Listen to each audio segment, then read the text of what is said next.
Shall we begin? Yes.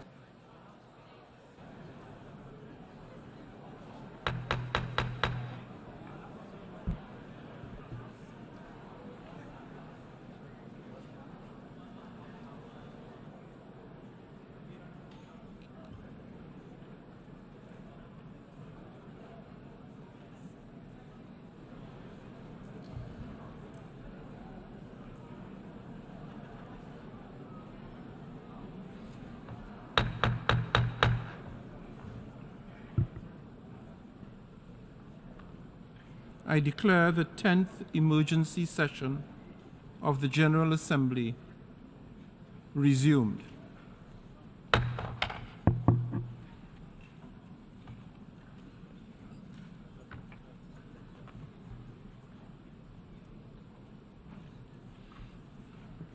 Members will recall that in paragraph 17 of its resolution ES 10/20 of 13th June 2018, the Assembly decided to adjourn the 10th emergency special session temporarily and to authorize the President of the General Assembly at its most recent session to resume its meeting upon request from member states.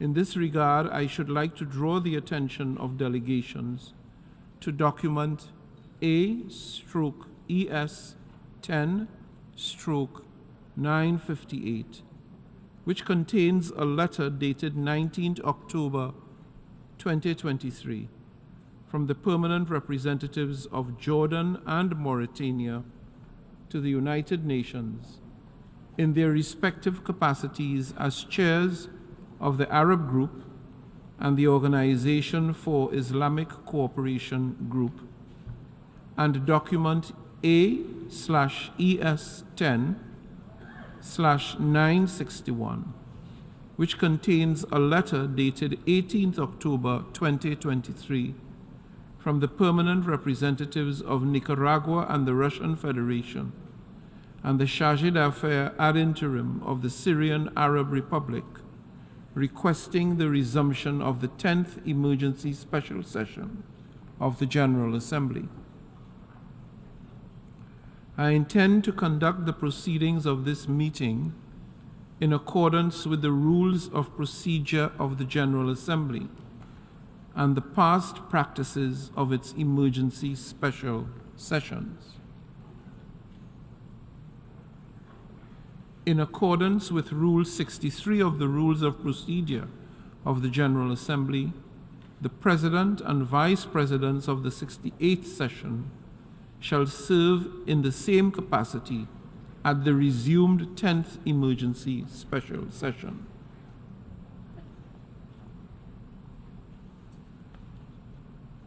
May I take it that it is the wish of the General Assembly to decide that the Credentials Committee of the 78th session should serve for the resumed 10th emergency special session? It is so decided.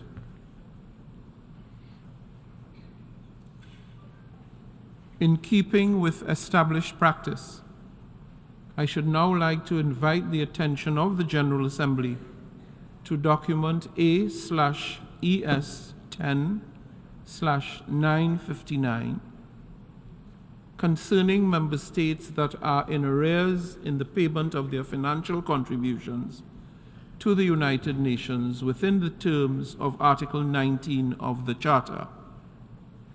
May I take it that the Assembly duly takes note of the information contained in this document? It is so decided.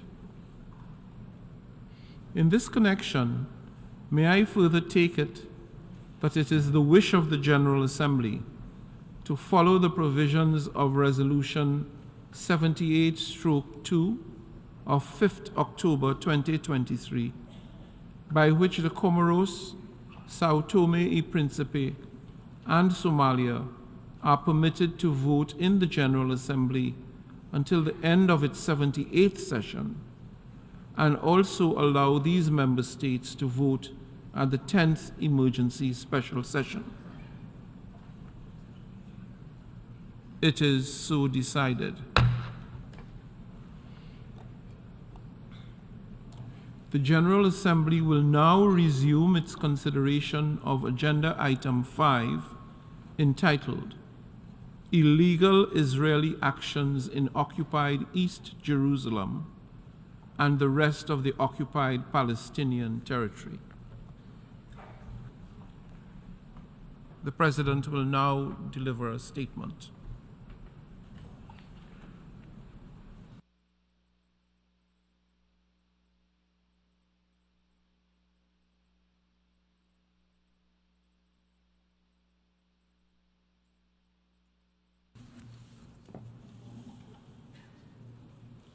Honorable Ministers, Excellencies, dear colleagues, distinguished delegates, I come before you this morning deeply disturbed and distraught.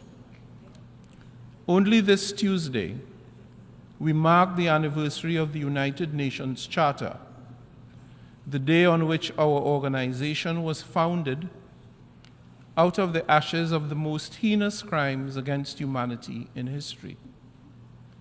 While there is little to incline us to celebration, we nevertheless honored the values and principles that have anchored our organization these last 75 years. Yet again, we gather amidst the gravest escalation of violence and hostility in the Middle East in decades.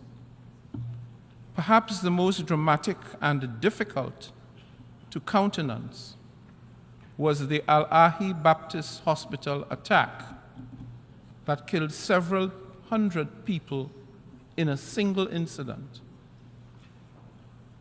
It is an unthinkable crime that must offend our human sensibilities. The worsening tension, the unspeakable violence, the harrowing suffering must end now.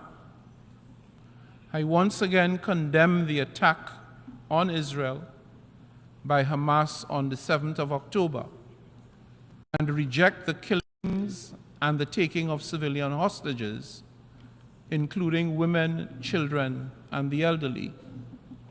The brutality of the Hamas assaults is shocking and unacceptable and has no place, I repeat, has no place in our world.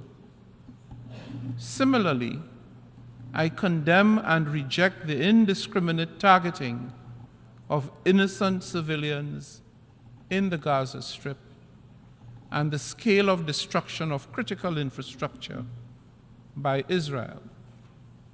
The ceaseless bombardment of the Gaza Strip by Israel and its consequences are deeply alarming. The right of self-defense does not and cannot lawfully give license to undertake indiscriminate and disproportionate reprisal. Thousands, especially children, women, and the elderly, are being killed, injured, maimed, and forcefully displaced, and hospitals are running tragically low on basic medical supplies.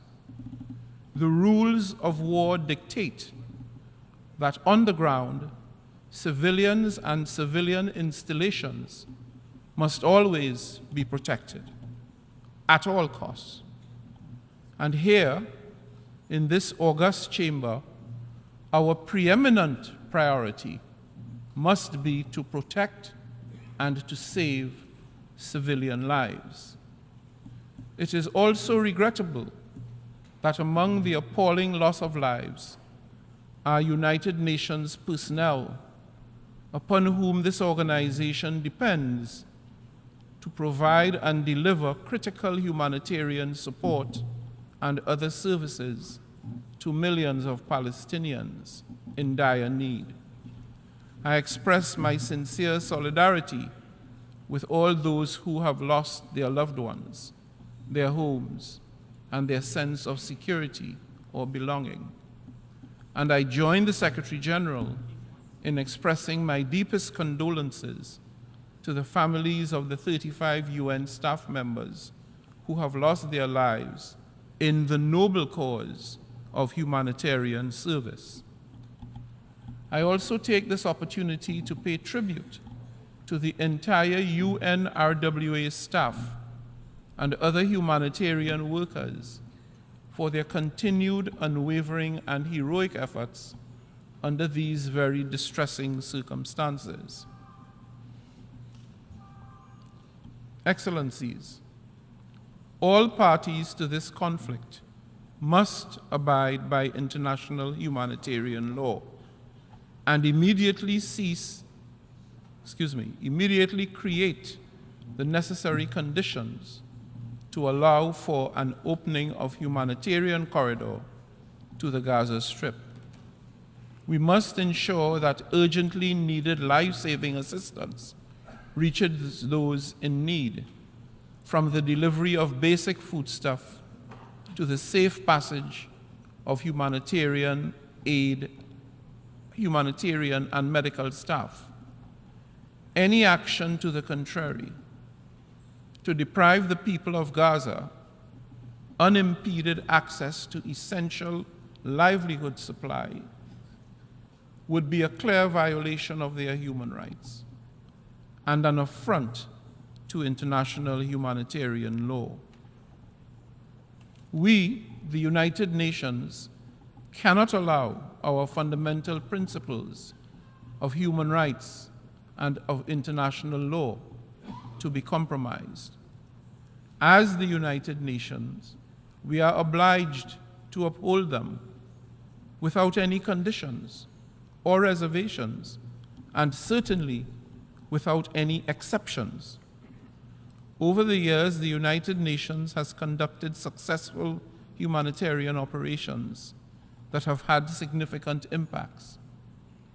I am both appreciative of and encouraged by the Israeli cooperation that led to the successful passage into Gaza of some aid trucks from Egypt.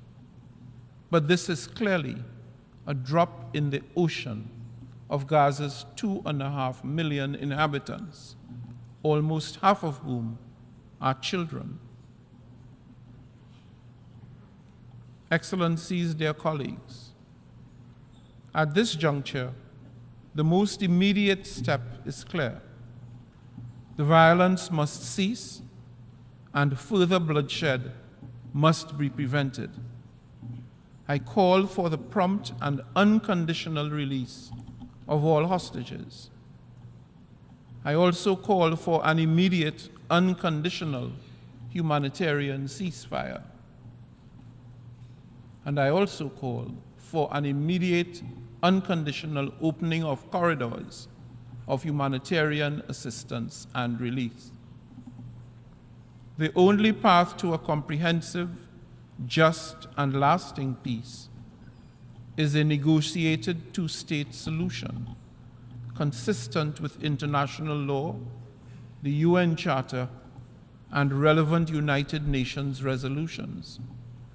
A solution that fulfills Israel's legitimate needs for security and that fulfills the state of Palestine's legitimate aspirations for an independent state.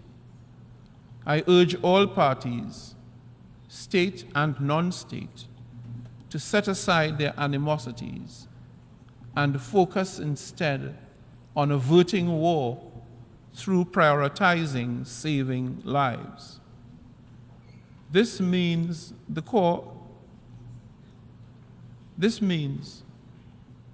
focusing on the core purpose of our charter.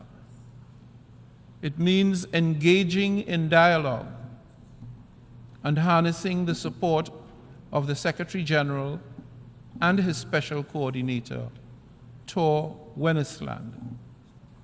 I also welcome international initiatives that focus on consensus building, spreading accurate and verified information, and putting an end to the violence and despair. Given the gravity of the situation on the ground, this cannot be just another business as usual session. I urge the membership to use today's session not to further fan the flames of hate, division, and revenge. Let us seize the opportunity instead to unify our purpose and our actions to save lives and to end violence. Let me assure you of my deep personal commitment to support any and all initiatives to this end. I thank you.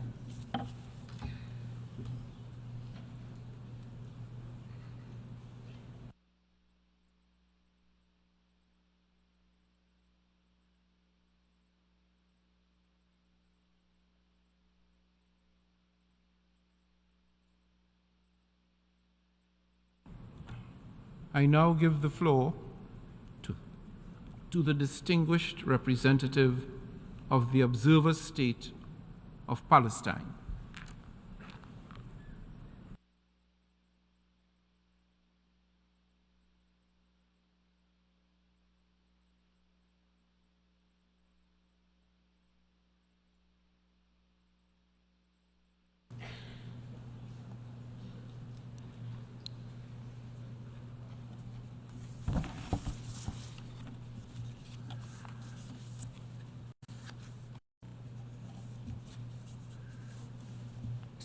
Mr. President, colleagues, let us all remember we are meeting here while Palestinians in Gaza are under the bombs. Remember that you are speaking while families are being killed, while hospitals are coming to a halt, while neighborhoods are being destroyed, while people are fleeing from one place to another with nowhere safe to go. I urge you to choose your words carefully and to act accordingly. For all those mobilized against an even greater man-made humanitarian catastrophe or of a regional spillover. And these are worthy goals, we say, stop the bombs or both will happen. Stop the bombs and save lives, as the President of the General Assembly has indicated. All lives, lives of children, of civilians, of 2.3 million civilians in the Gaza Strip. Mr. President, in Gaza, a father tells his daughter about the birthday he was planning for her and asks her not to miss it. A mother laments, "My children died before they had a chance to eat." The thoughts that cross the mind of a mother in the face of such grief. 3,000 children in Gaza were killed by Israel in the last almost 3 weeks.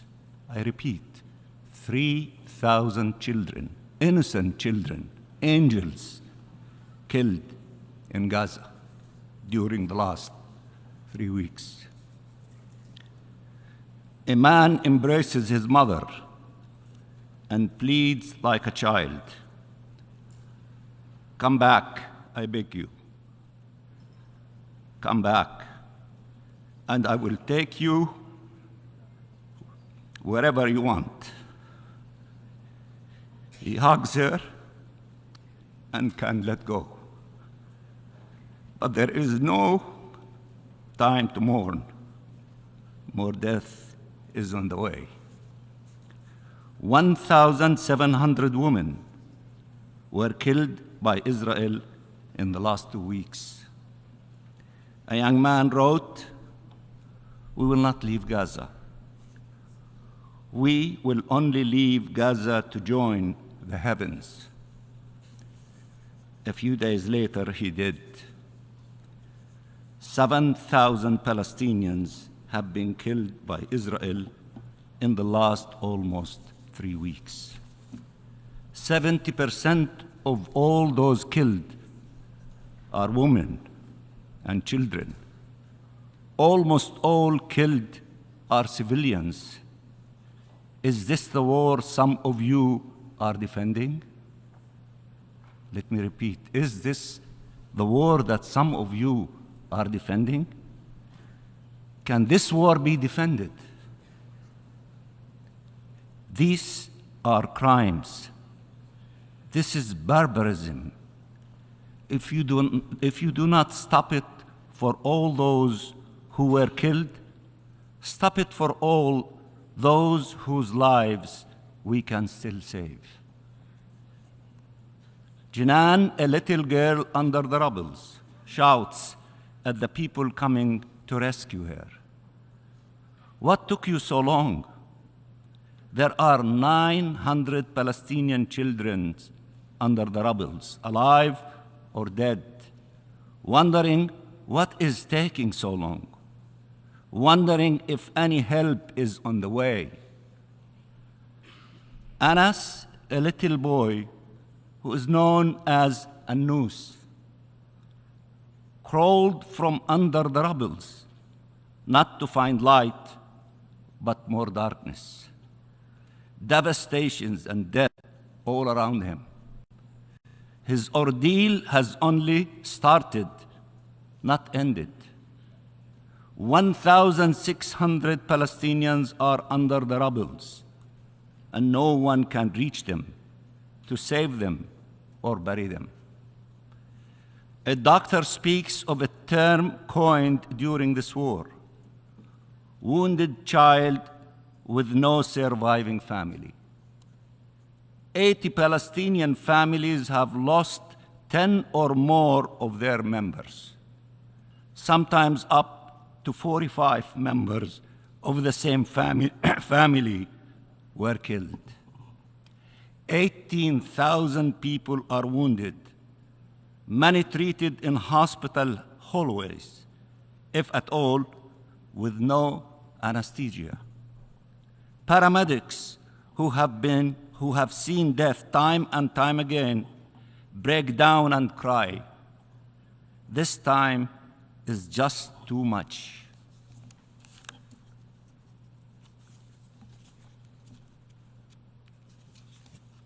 UN staff, humanitarian personnel, and doctors are standing their ground and paying the ultimate price for it.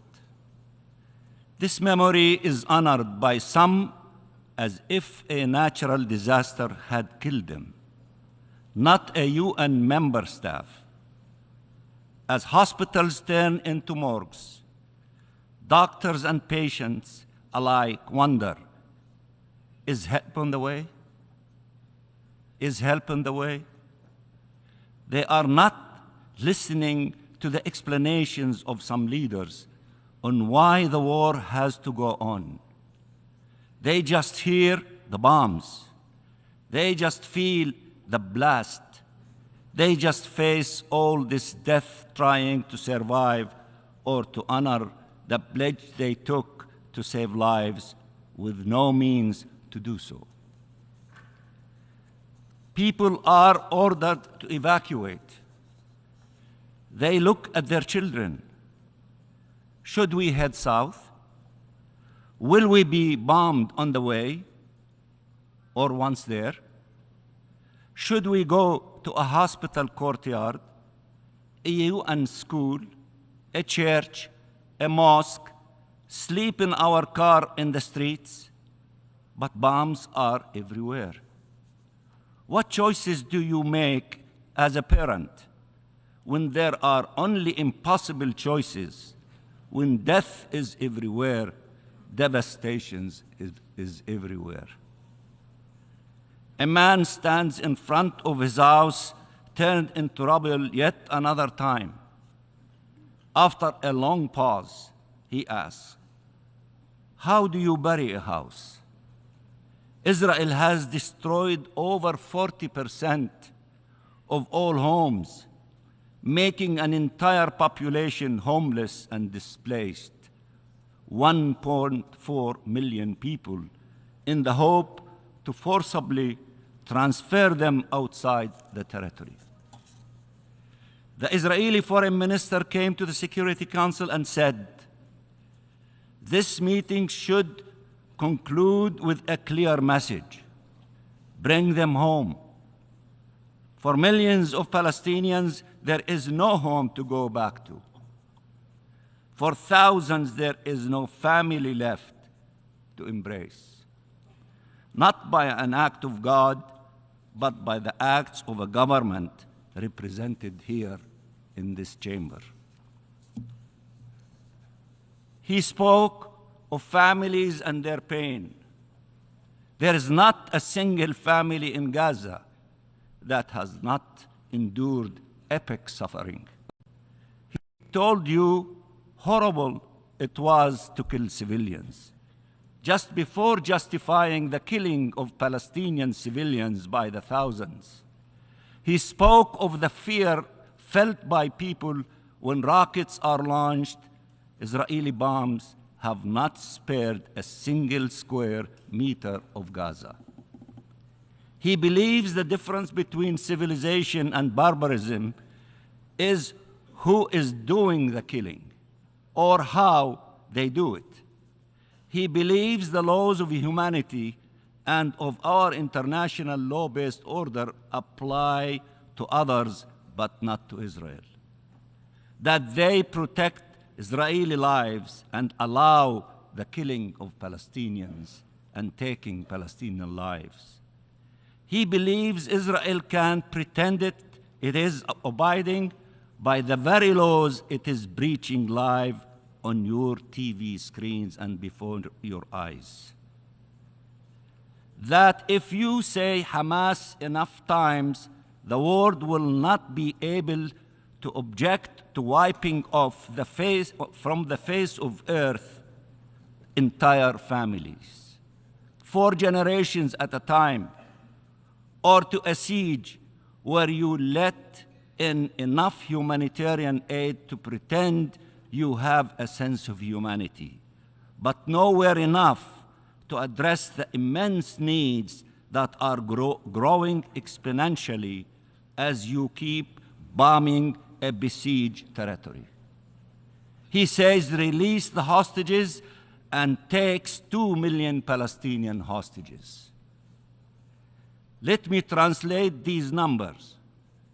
Compared to the population of Gaza, this is the equivalent of 28,000 Israelis killed, including 12,000 children and 6,800 women, 72,000 wounded, 5.6 million displaced. Is it more shocking now? More unacceptable? More outrageous? Why some feel so much pain for Israelis and so little pain for us, the Palestinians? What is the problem? Do we have the wrong faith? The wrong skin color? The wrong nationality? The wrong origin? Let me address all those who have, in these past few days, explained why one should not call for a ceasefire. How can representatives of states explain how horrible it is that 1,000 Israelis were killed and not feel the same outrage when 1,000 Palestinians are now killed every day? 1,000 Palestinians killed every day? Why not feel a sense of urgency to end their killing? Nothing can justify war crimes, crime against humanity, and genocide. Nothing can justify the killing of a single Palestinian child. Nothing. Nothing at all. Why not feel a sense of urgency to end our killing? Nothing can, as I said, justify war crimes. You are setting us back 80 years by trying to justify what Israel is doing now. How naive one has to be, or how hypocritical to pretend they don't know Israel is voluntarily killing Palestinian civilians.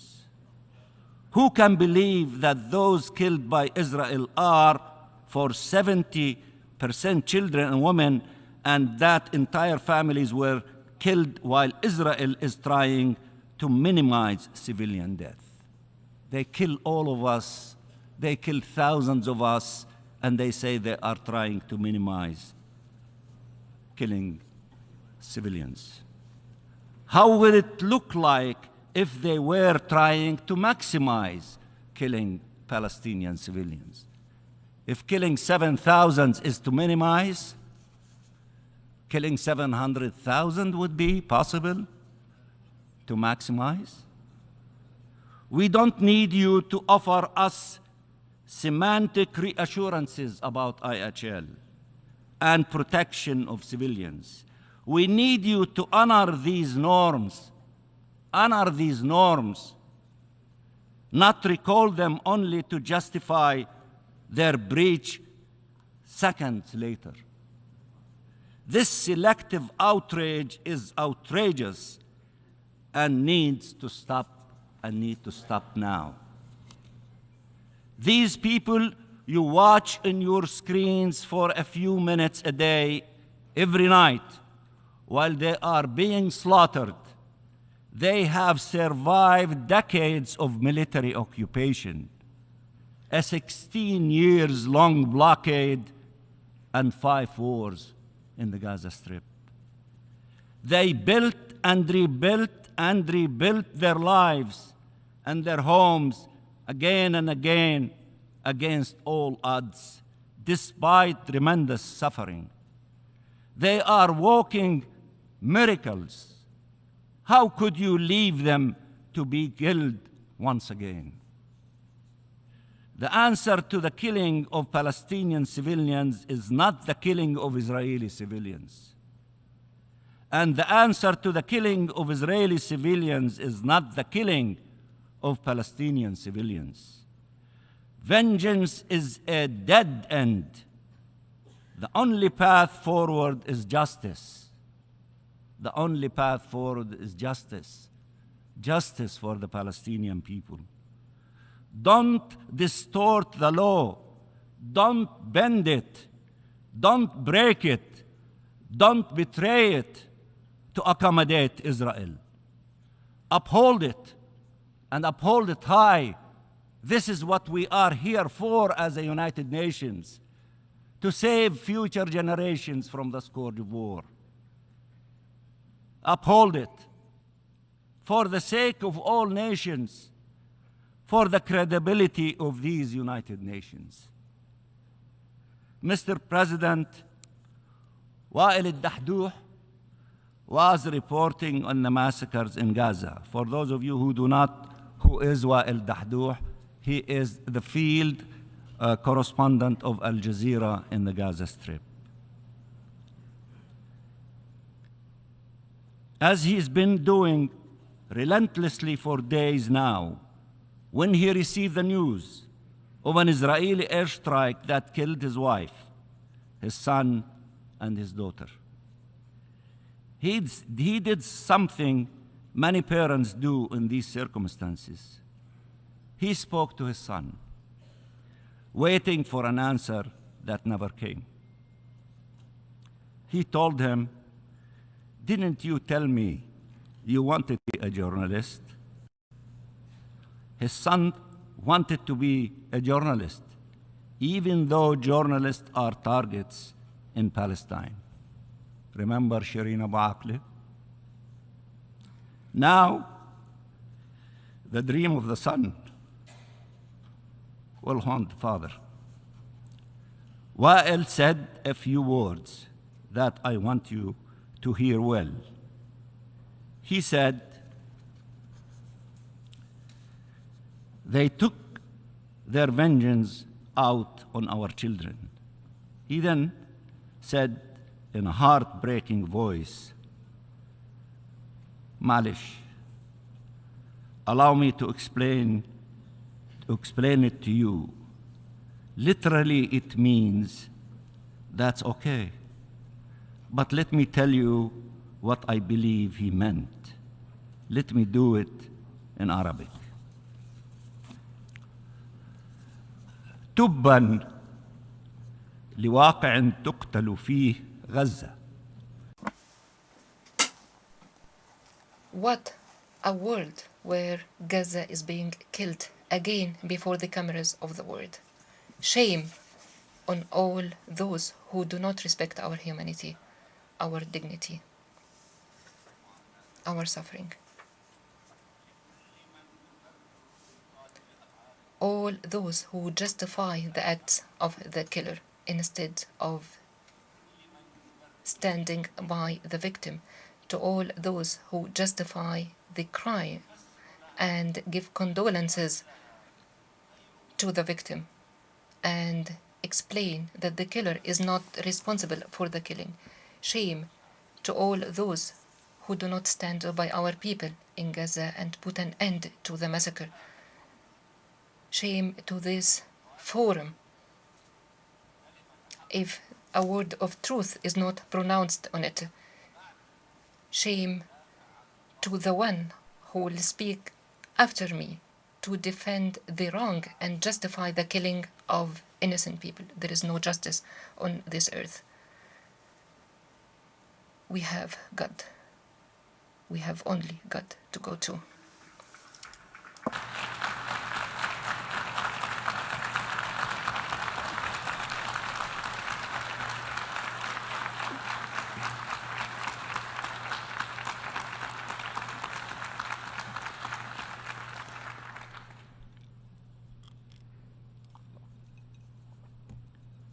Finally, I appeal to all of you.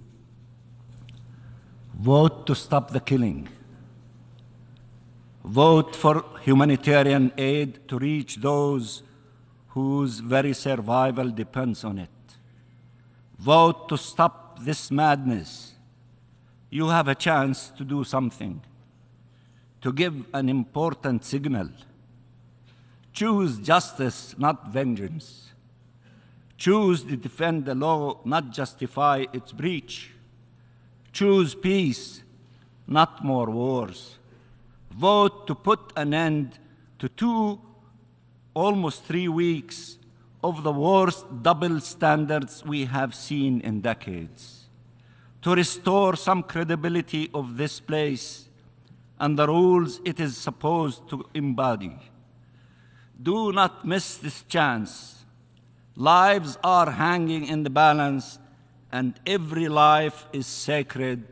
Please save lives, save lives, save lives. Vote for our draft resolution, and I thank you.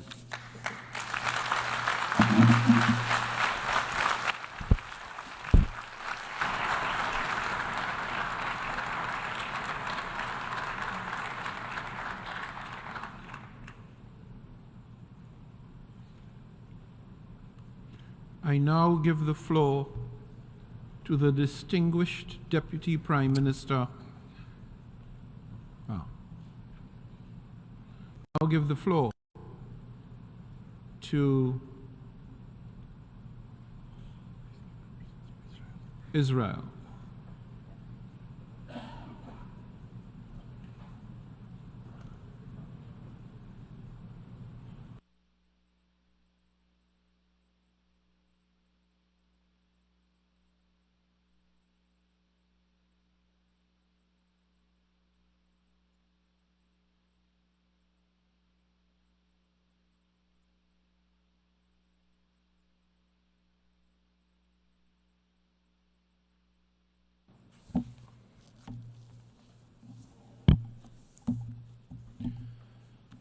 Thank you, Mr. President.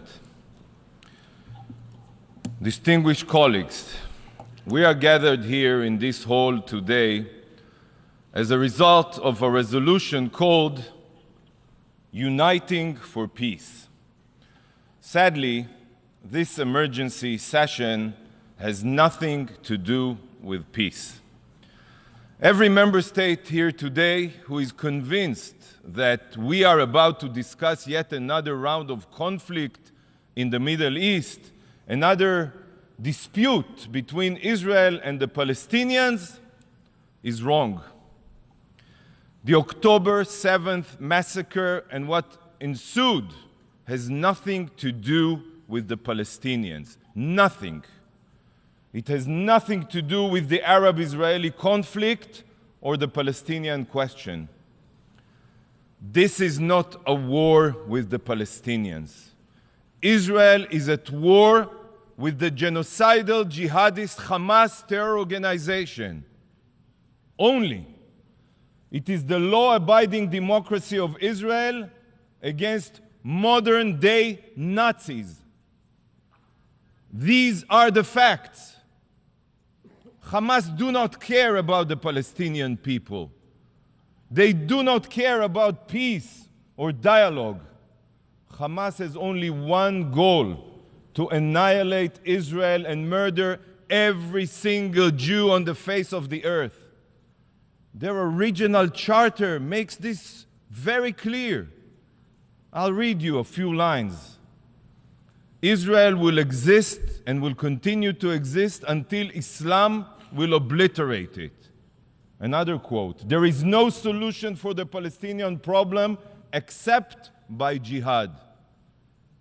Another quote: the day of judgment will not come about until Muslims fight Jews and kill them.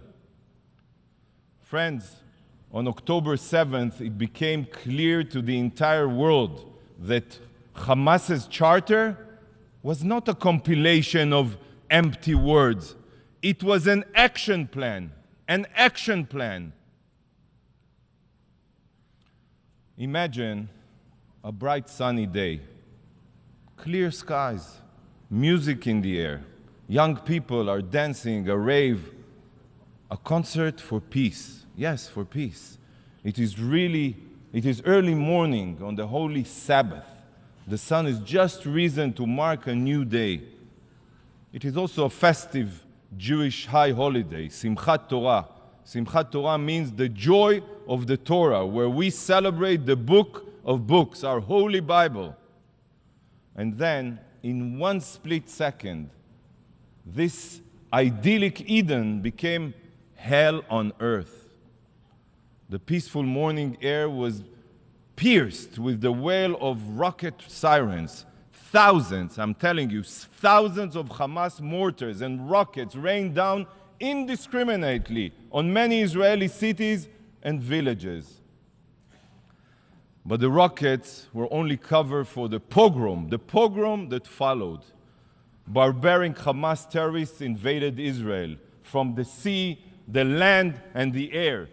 They came with one purpose only: to savagely murder every living thing they encountered.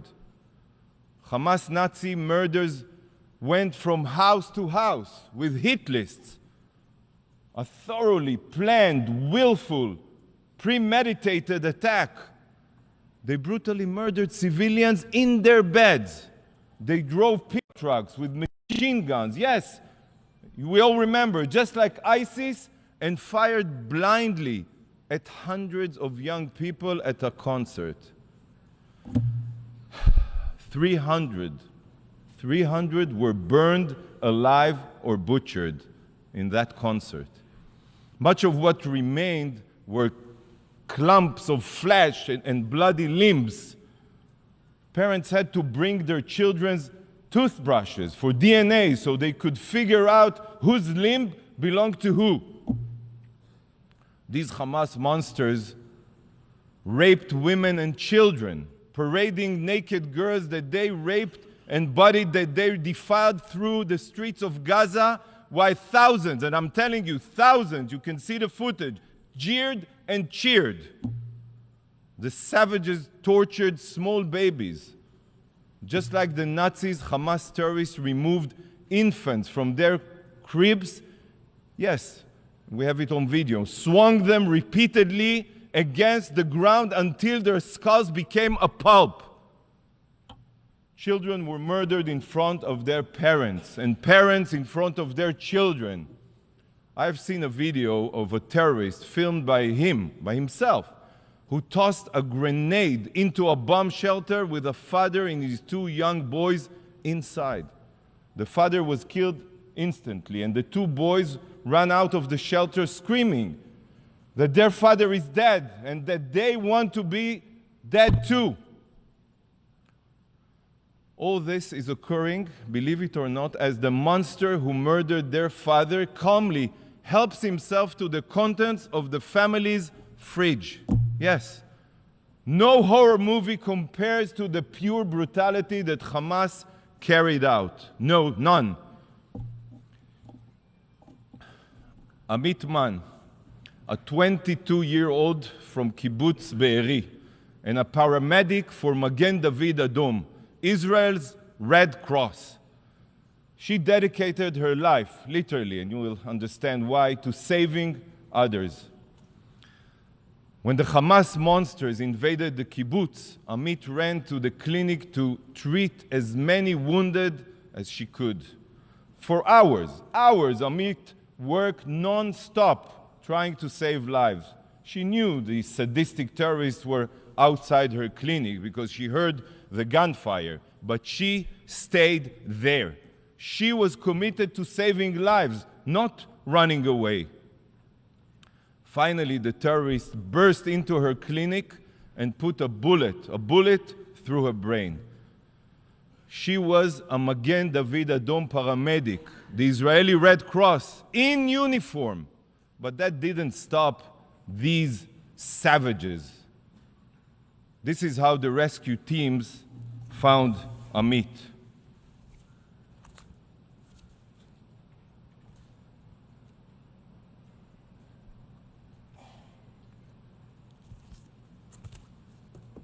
Ambulances were set on fire. Not one, many. Dozens of Magen David Adom medical teams were intentionally targeted on their way to tend to the wounded. And many other paramedics were murdered. Barzilai Hospital in my hometown city, Ashkelon, in Israel, suffered direct hits from Hamas rockets. Not for the first time. Hamas has been deliberately firing rockets at it for years, intentionally. Yet, not a single condemnation of this barbarity has been mentioned here. Not here, not by the Security Council, not by the Secretary General, and not by this absurd resolution. It seems that hospitals and medical teams only need to be protected as long as they are not Israeli. The hypocrisy is beyond belief, beyond belief.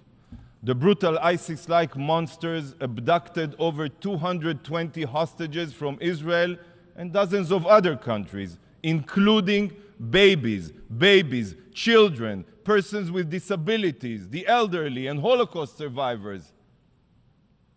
Kfir Bibas is 9 months old. 9 months old, and he is being held right now in Gaza as a hostage. 9 months old. What barbaric terrorist can do such a thing? And together with him, 30 other children. 30 other children. We saw Hamas's brutality in Israel. I cannot begin to fathom what horrors the hostages are enduring right now, as we speak here. 20 days have gone by, and Israel is still counting her dead. It took weeks to collect all of the bodies. Some bodies are burnt like pieces of coal. It is almost impossible to identify them. Countless burned bodies have been found with ash in their throats, meaning they were still alive when lit on fire, intentionally, by the Hamas terrorists. a clump of charred human remains that was burned beyond recognition was found. At first, the medical personnel couldn't figure out what they were looking at. Yet, after a CT scan, it became clear that they were two spines, not one, two spines bound together with wire. One belonging to an adult, and the other, the small spine, of a child. So just try to imagine that parents feeling as they and their child were burning alive. The painful screaming of the love of their life was the last thing they heard, the last thing. Do you not think it's unbelievable that this resolution here today and this session are not solely focused on Hamas's atrocities? When reading this resolution, Hamas seems to be missing in action. The drafters of the resolution claim to be concerned about peace, yet the depraved murderers who initiated this war are not even mentioned in the resolution, not even mentioned. They see each one of you as puppet. They write a resolution completely devoid of any content related to the situation. They assume that you have already forgotten who it is that is responsible for the inhumane violence, and they just expect you to support it automatically. This resolution is a disgrace to your intelligence, a disgrace. It is unfathomable that such a resolution, one that doesn't even mention Hamas, could possibly be voted upon here. Let that sink in, please. Distinguished representatives, Hamas carried out atrocities, the likes of which we have not seen since the Holocaust.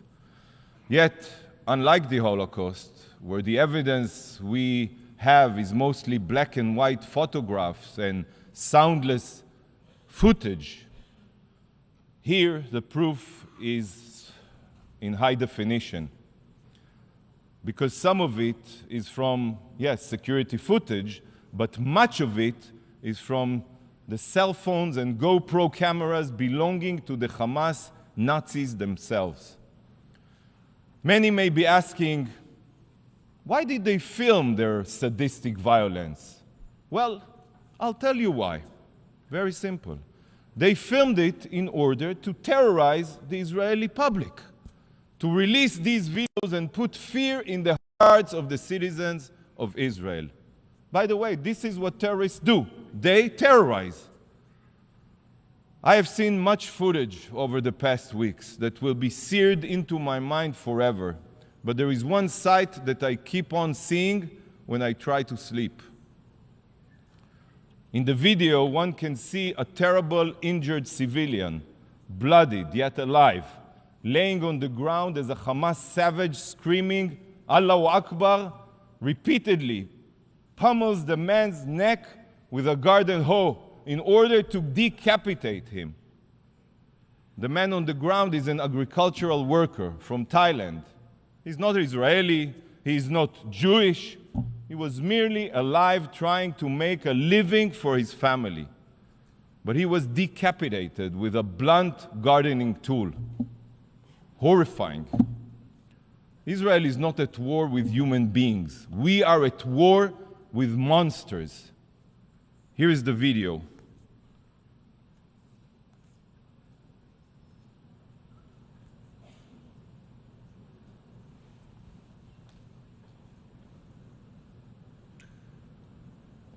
بس هات سكينة هات سكينة هات سكينة هات سكينة هات أنا بالله عليك أنا بالله عليك أنا والله غير بيقطع راسه أنا بالله عليك أنا الله أكبر هات أنا الثاني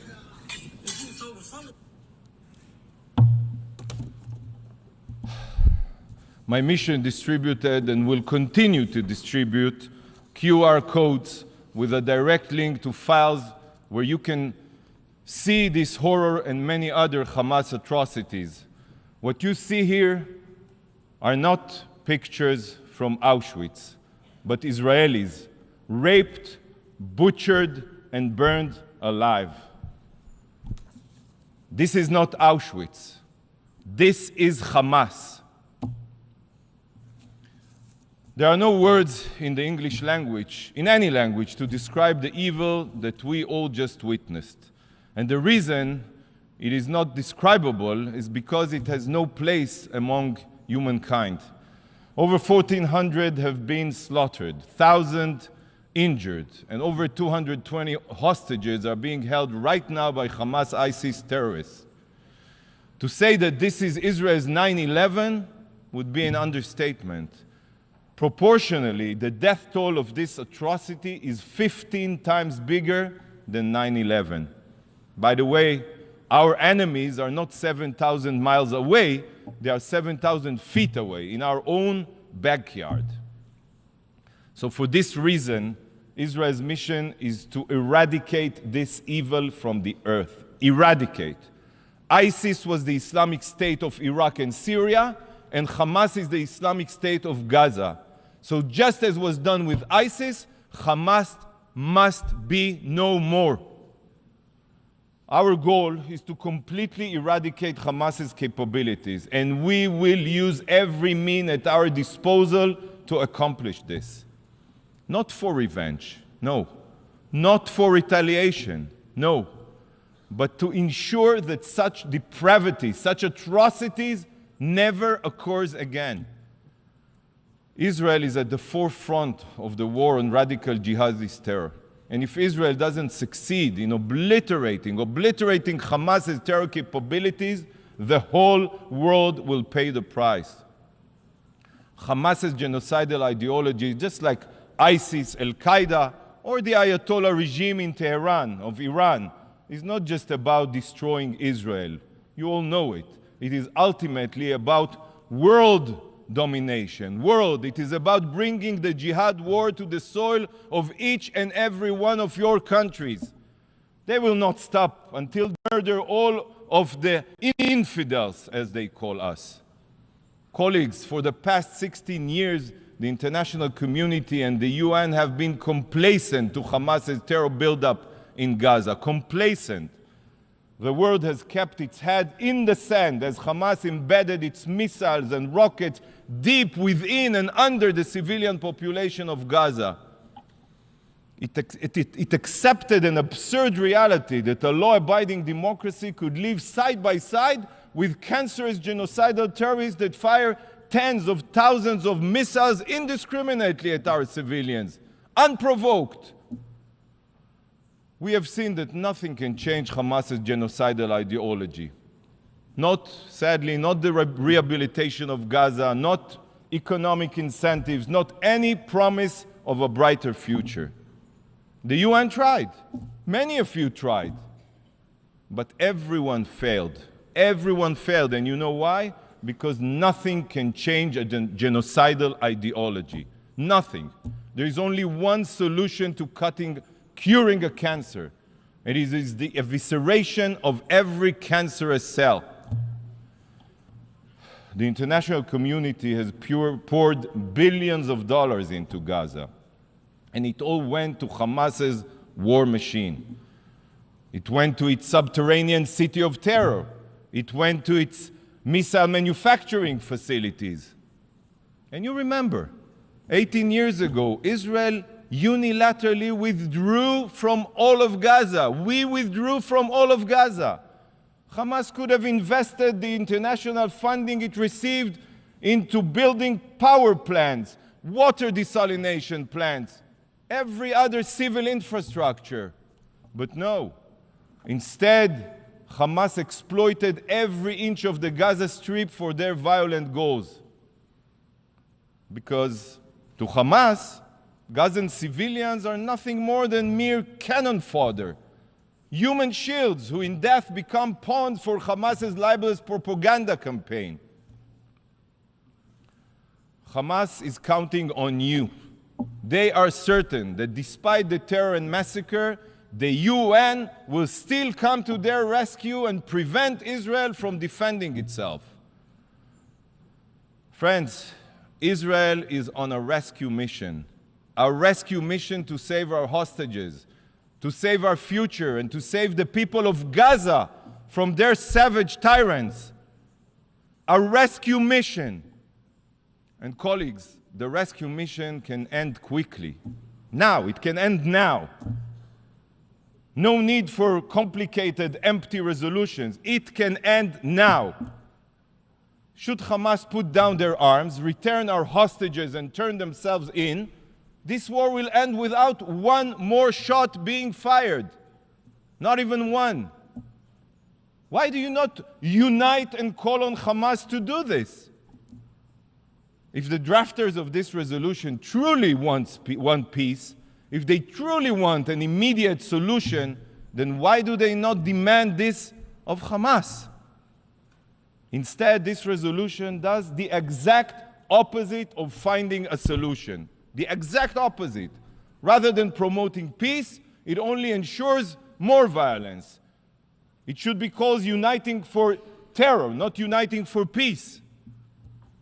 Israel has been attacked and continues to be attacked. This is a fact right now in the south from Hamas and in the north from Hezbollah. Meanwhile, the resolution calls for an immediate ceasefire. A ceasefire means giving Hamas time to rearm itself so they can massacre us again. This is not speculation. They will do so. You all know this. Any call for a ceasefire is not an attempt at peace. It is an attempt to tie Israel's hands, preventing us from eliminating a huge threat to our citizens. But the resolution's distortions go even deeper than that. Hamas, the terror group that started this war, I reiterate, is not even mentioned, not even once. In fact, the only hidden reference to these barbaric terrorists can be found in calls on both parties. Both parties? This is a false, immoral comparison between the law-abiding democracy of Israel and genocidal jihadists. And the drafters are counting on the fact that each and every distinguished representative here will blindly go along with their ploy. This resolution is an insult to your intelligence, and the only place this resolution belongs is in the dustbin of history, the dustbin of history. But colleagues, this resolution is not the only thing here today that is detached from reality. In a short time, a representative of the evil regime that trained, funded, and armed Hamas for the October 7th massacre will address you. The Ayatollah regime of Iran has the blood of thousands of Israelis on its hands. It has the blood of hundreds of thousands of oppressed Iranians, of Ukrainians, of Americans, of Emiratis, and so many others on its hands. Iran is known as the world's #1 state sponsor of terror, and for good reasons. It's completely natural that the foreign minister of this brutal regime should be the speaker following the resolution drafter. The country with a Nazi ideology of annihilating Israel, publicly says, stands in solidarity with its proxy Hamas, which shares the same Nazi ideology and aims for our destruction. This is completely understandable. Indeed, mere days ago, he spoke with the leaders of Hamas and its twin terror group, Palestinian Islamic Jihad, praising them for the slaughter.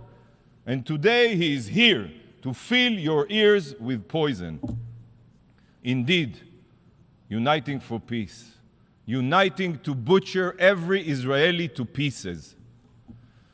This man, the mass murderer, or any other representatives of the terror regime in Iran has no place at the UN, let alone in the family of nations. It is a moral stain on the UN and the values it was founded upon. Distinguished colleagues, this week the UN celebrated its 78th birthday. Yet, looking at this resolution and the honorary guests hosted it today in these halls, this organization has shown that it is so broken, so morally corrupt, that I do not have high hopes that it will make it to 90, let alone 100. I'm just a realist.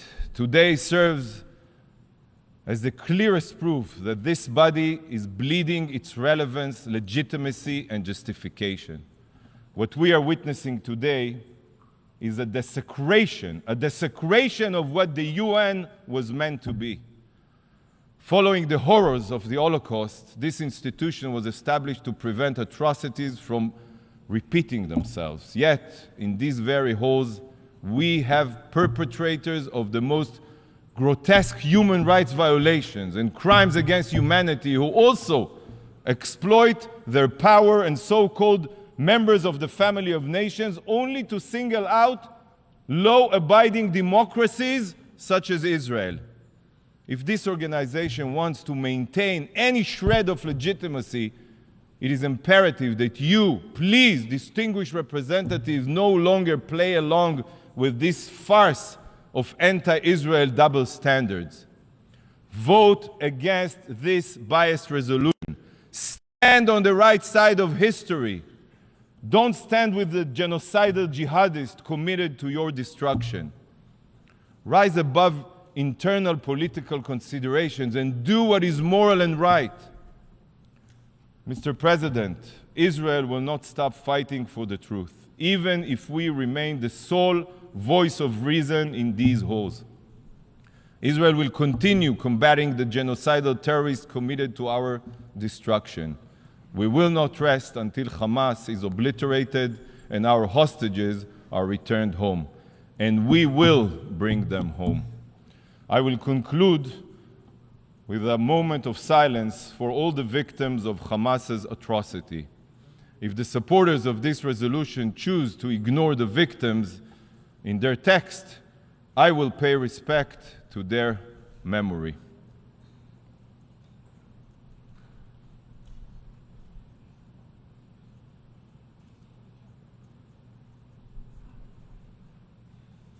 Thank you, Mr. President.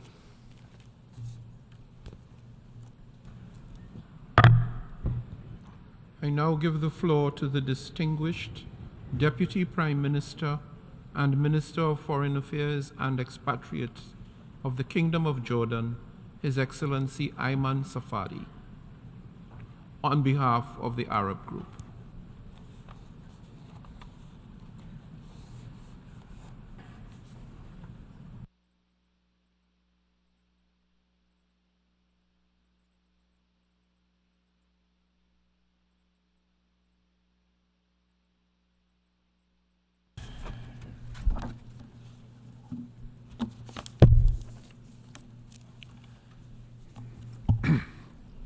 Bismillah ar-Rahman ar-Rahim. Mr. President, dear friends, it is at such times of cruelty, inhumanity, and total disregard for international law that we must speak out clearly and unequivocally. There is no room for gray areas here. We must stand for life, for justice, for peace. We must stand against this war in Gaza and the humanitarian catastrophe it is causing. We must stand on the side of our human values and for the charter of these United Nations. History will judge us. Let us not fail the Palestinian people, a besieged people, an occupied people whose days start with death and end with death, whose nights are engulfed by a total blackout, punctured only by the lightning of Israeli missiles, taking away their lives, shattering their dreams, killing their hope. Say no to war. Say no to the killing. Call out war crimes. Defend the right of Palestinian children, women, the elderly, to food, to water, to medicine, to fuel. Speak out against using starvation as a weapon. Children are falling dead under the rubble of homes destroyed by Israeli precision bombs. Some are still alive, under the rubble. There's no sufficient equipment to pull them out. Their parents can still hear them. They talk to them helplessly, knowing that they are running out of air and are slowly dying. Children who may miraculously survive face dehydration and starvation. Israel has killed over 7,000 innocent Palestinians since this new vicious cycle of violence and war. These are people with names, with faces, with memories, and loved ones left behind. Among them, 16 health workers, 39 UNRWA staff, 22 journalists. Wael Dahdouh, a journalist, had his 8 children separated in 3 different houses, so they are not all killed at the same time if it gets bombed. Yesterday, his wife, Amina, 45 years old. His son Mahmoud, 16 years old. His daughter, Sham, 7 years old. And his infant grandson, Adam, 50 days old. Hear me well. 45 days old were stolen from him by Israel's war. They are not soldiers. And yet, at the going down of the sun and in the morning, we will remember them. Israeli government, who has cabinet members who openly, shamingly call for wiping out Palestinians from the face of this earth, call them animals unworthy of life, tells you this is not a war on the Palestinian people. If it is not, then why on earth did they kill Adam?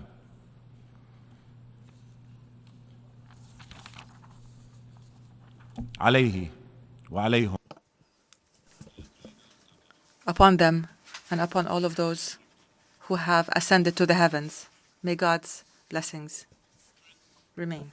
One doctor in Gaza describes how a boy with injuries and facial burns told him how his house was hit after finishing a meal with his parents.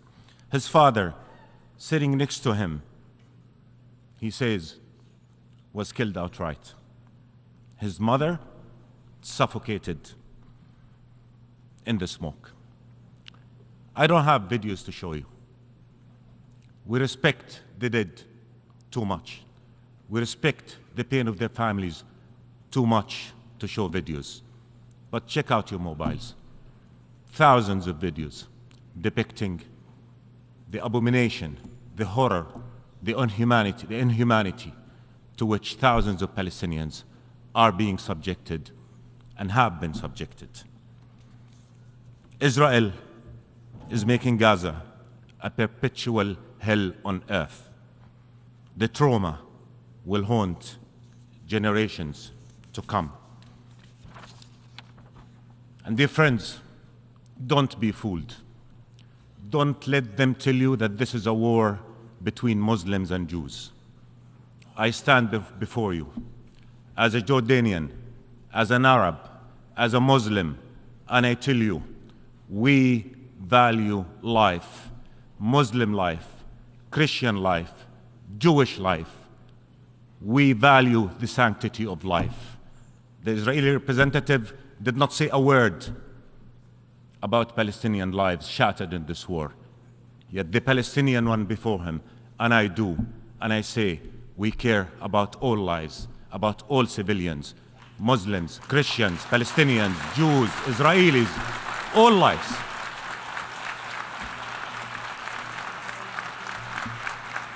Don't let them tell you otherwise.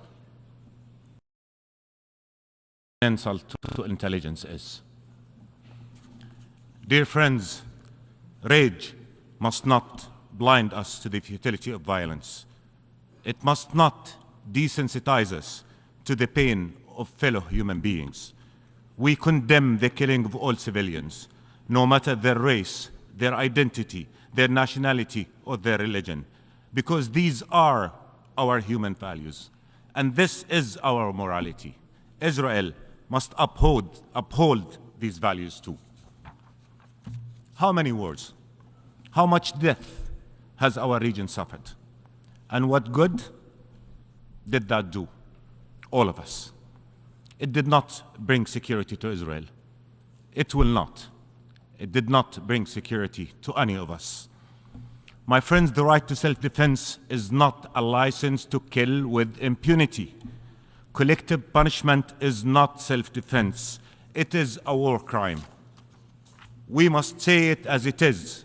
We must refuse the double standards and selective application of international law. Israel cannot remain above the law. Dear friends, a just and lasting peace is the best defense for all. Let the guns go silent, and let the will to live and let live prevail. Let's restore faith in the peace process as the only path to ending this conflict once and for all. Many among us believe that they are helping Israel by supporting its war. They are not. Instead of sending weapons to Israel, send delegations to open an immediate and viable path to peace. This is how they help Israel. And many among us too feel that they are doing their ethical and legal duty towards Palestinians by urging humanitarian supplies be sent to them and not urging an end of this war. They are not doing their duty towards Palestinians. The responsibility towards Palestinians demands that they work for their protection, for peace. Peace that will ensure a viable, independent, sovereign Palestinian state with occupied Jerusalem as its capital on June 4, 1967 lines, living side by side a secure Israel, so that Palestinians live free from occupation and its indignity, so that no Palestinian or Israeli mother has to once again mourn her child. Ladies and gentlemen, Jordan, on behalf of the Arab countries, will put forward a draft resolution. We do so after the United Nations Security Council did not fulfill its responsibility. The draft resolution simply seeks what our United Nations was established to achieve: peace and compliance with international law. We all know Israel will ignore it. It did ignore many, many, many UN resolutions before, and yet vote for it.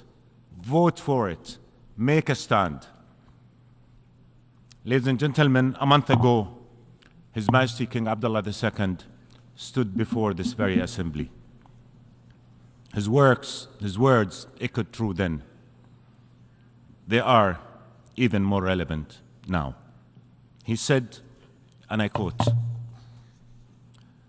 "Our region will not continue to suffer until the world helps lift the shadow of the Palestinian-Israeli conflict, the central issue in the Middle East. No architecture for regional security and development can stand over the burning ashes of this conflict. But 7.5 decades on, it still smolders. Where are we going?" Dear friends, let's make a collective cry out against more bloodletting. Let's unite for peace. Let's unite for justice. Let's unite for the right of every Palestinian and every Israeli child to live free from the horrors of war, free from fear, and looking for a life full of promise and full of opportunity. For the sake of the Palestinian people and for the sake of the Israeli people, vote yes. And contrary to what you just heard, the resolution does recognize the pain and the killing on the Israeli side as well. The resolution does condemn the killing of Palestinian and Israeli civilians. Don't be fooled. My friend, let the passing of the draft resolution be a message to Palestinians suffering the inferno of this Israeli war on them. Let it be a message that the international community sees them, feel their pain, and believes that Palestinian lives matter too. Make a stand for peace. Make a stand for life. Make it clear. Make it firm. And before I conclude, I too want to call for a moment of silence. But not just for one side or the other. I want to call for a moment of silence for all the civilians, for all the innocent who fell and who continue to fall in this ugly, abominable war. Thank you so much.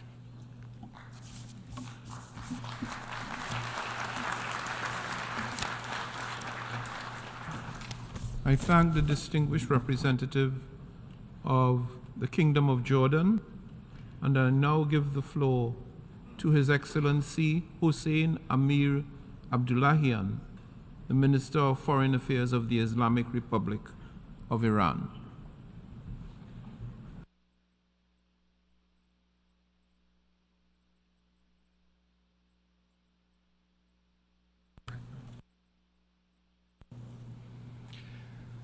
In the name of God, Mr. President, ladies and gentlemen, I thank Your Excellency for holding this meeting.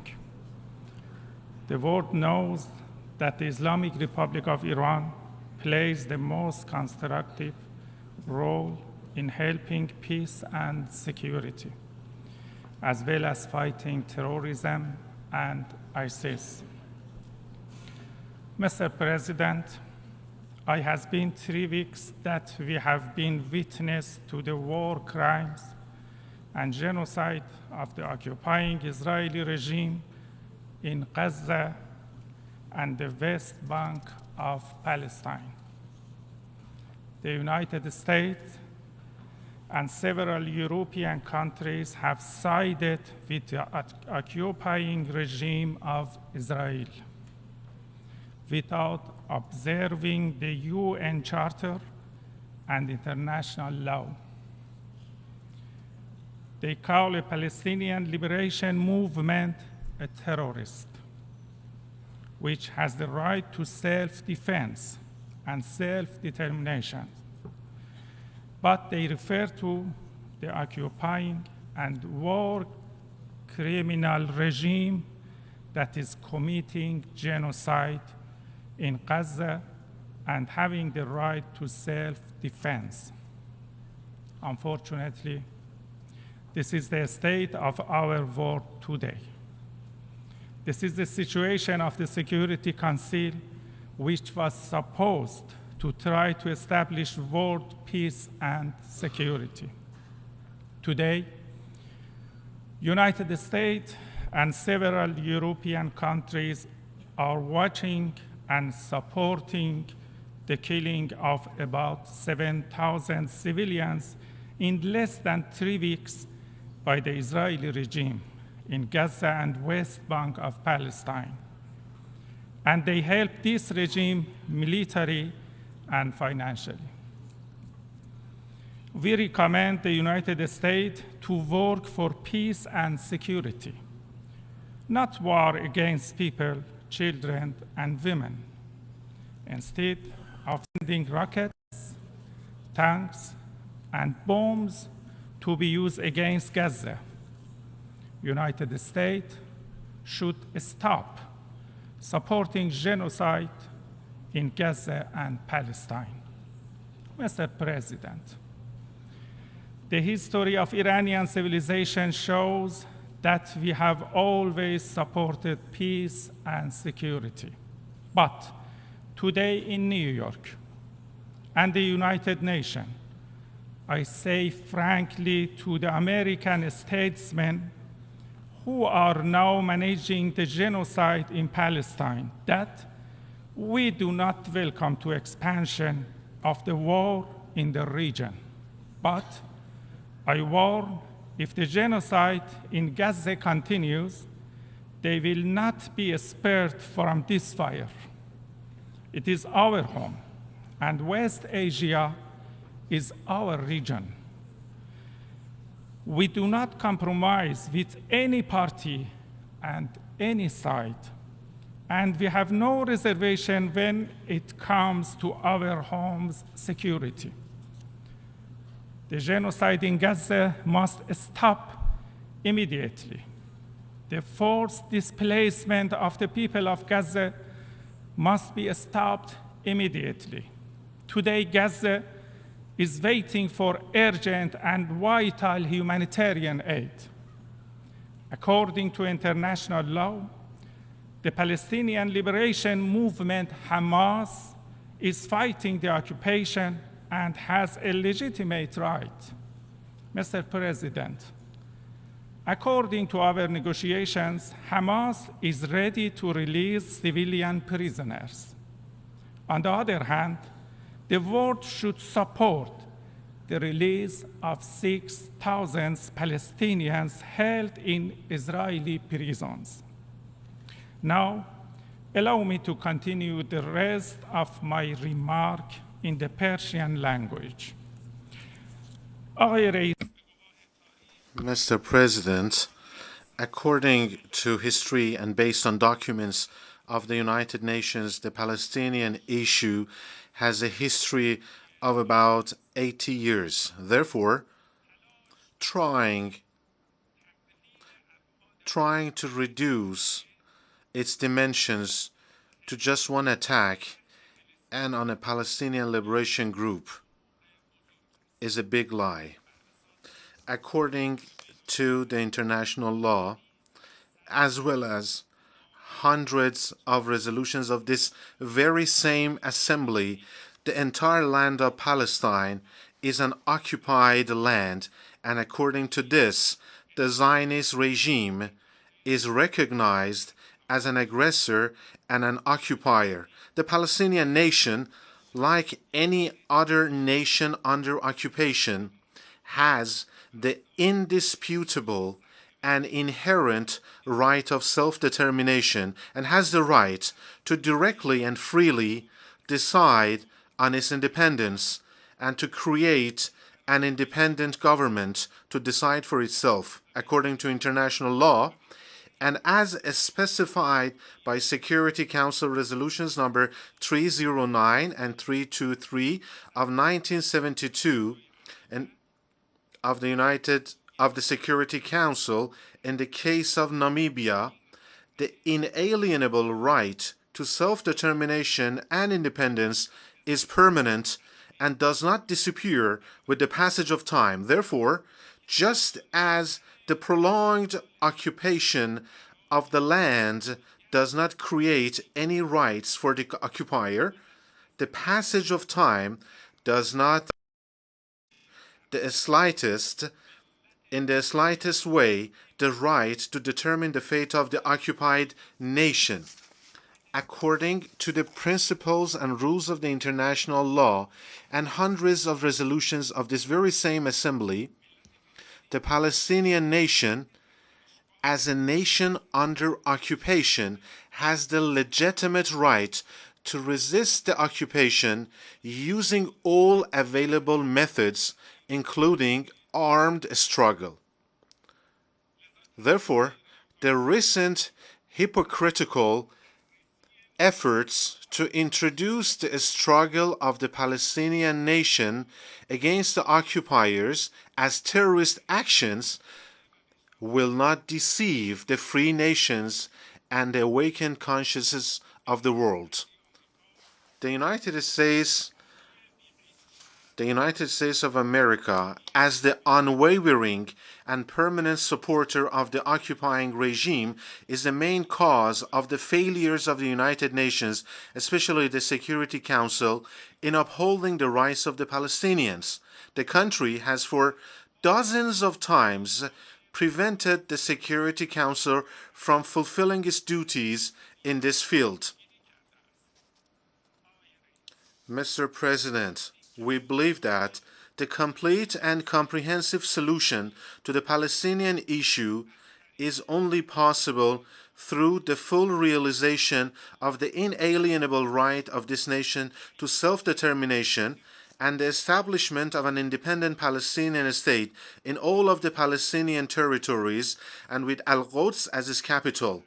The entire land of Palestine, from the sea to the river, belongs only to the original Palestinians, including Christians, Jews, and Muslims.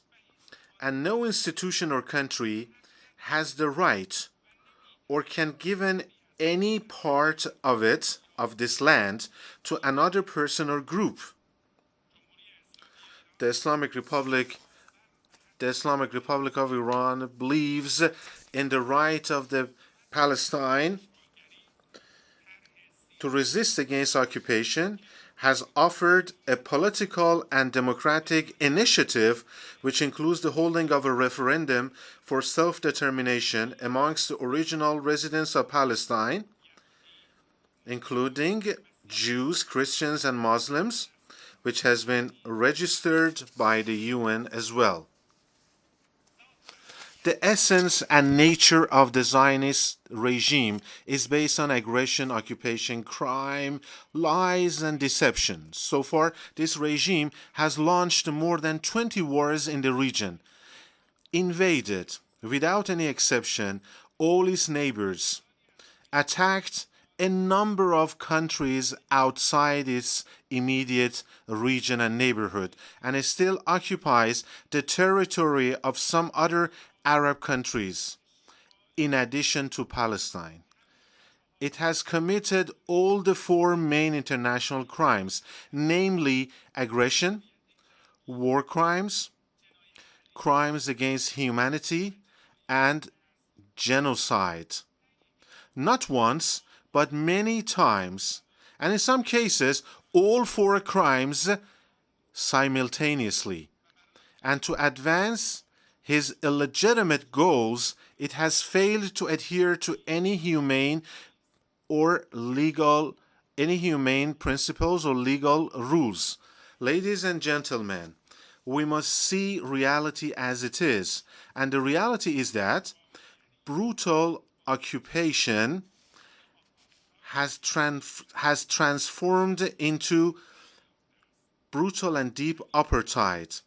It is this terrible combination of chronic occupation and deep apartheid that gives the occupying regime the psychological permission to butcher and mass kill the people under occupation. Therefore, now is the time to consider the real face of this regime and see it as it is, as the General Assembly did in 1975 through resolution number 3379 by identifying Zionism as apartheid and racism.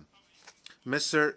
President, I would like to emphasize that the recent action of the Palestinian nation as well as the action of the Liberation Organization of Hamas against the occupiers, according to the applicable rules of the international law, is completely legitimate and inherent right, and attributing any other title to it is absolutely illegal and unacceptable.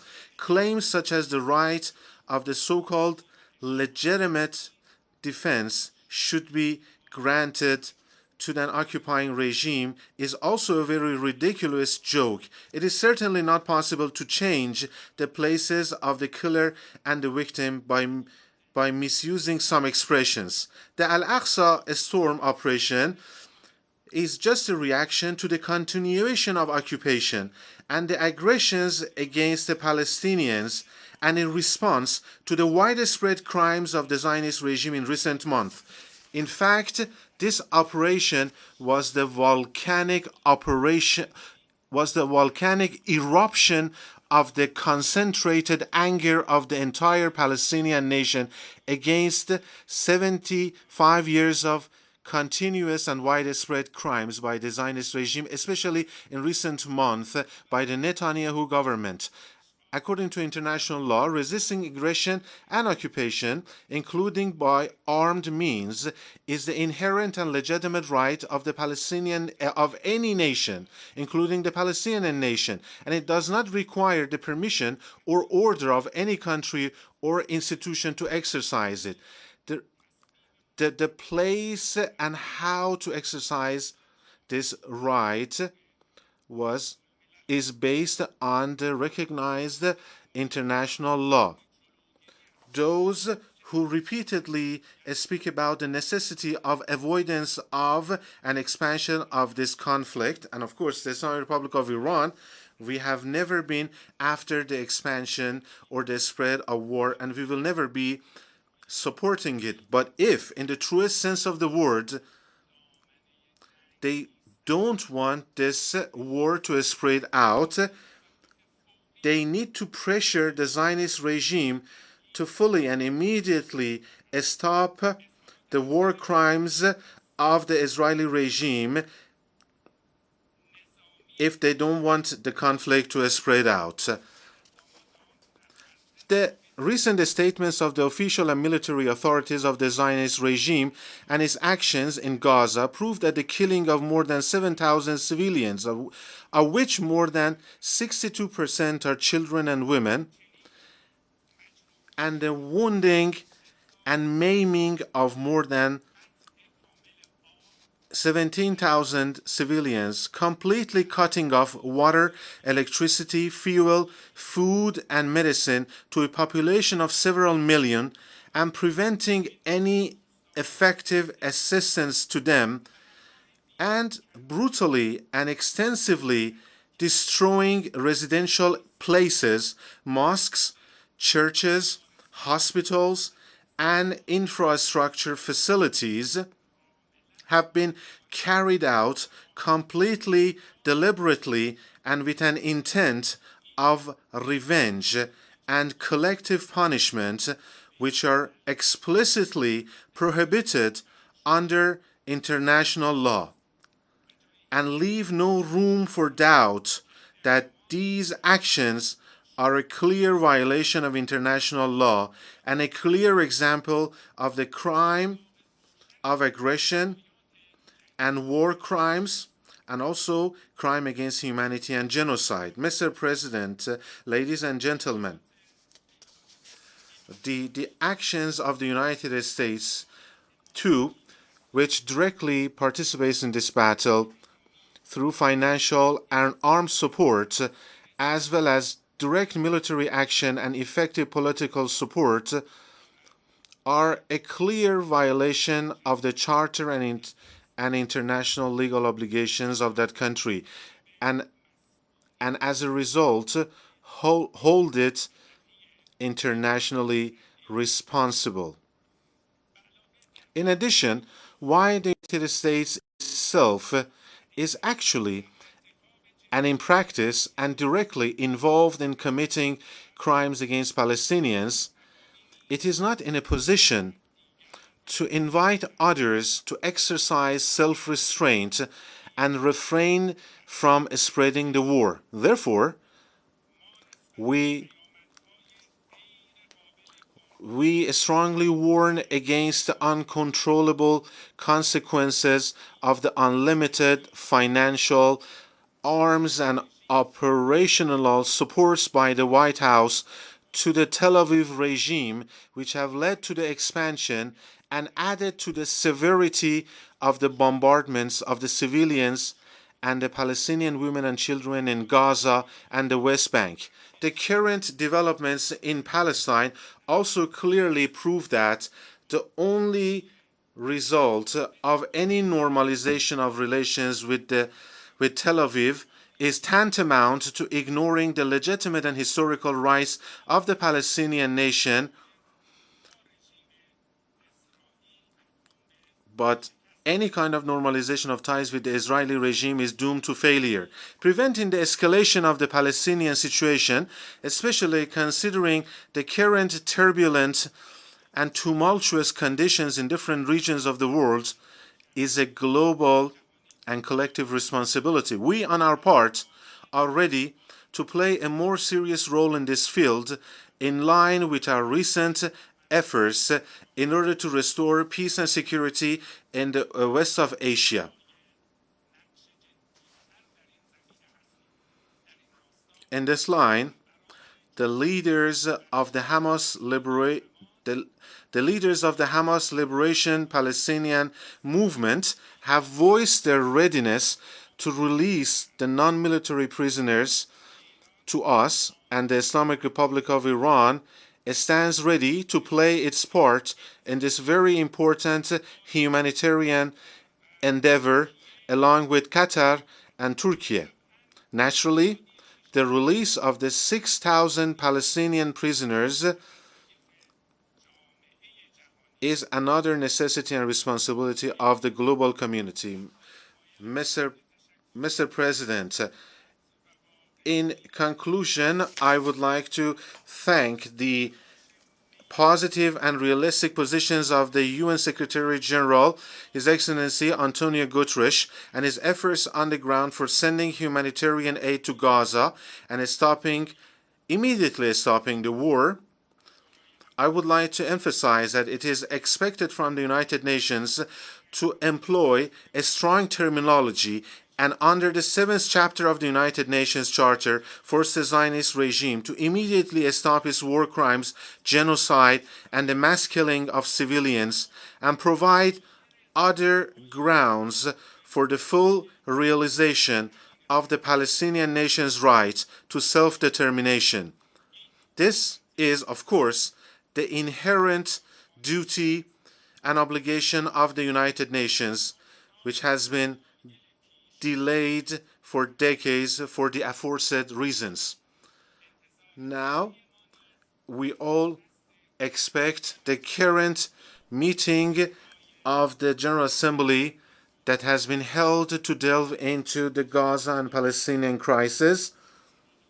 We expect it to pass a strong resolution which is effective and influential by the General Assembly of the UN that will lead to an immediate stop to war crimes against Gaza and the lifting of the human blockade and the extensive sending of the humanitarian aid and the stopping to the forced displacement of the residents of Gaza. Thank you for your attention.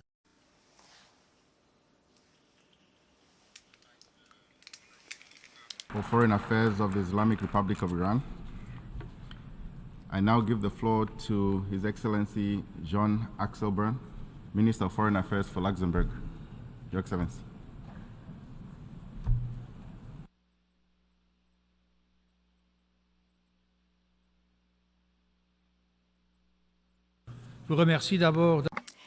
President, at the outset, Luxembourg would like to thank you for convening this resumed 10th Extraordinary Emergency Session of the General Assembly. Unfortunately, war continues to rage in the Middle East.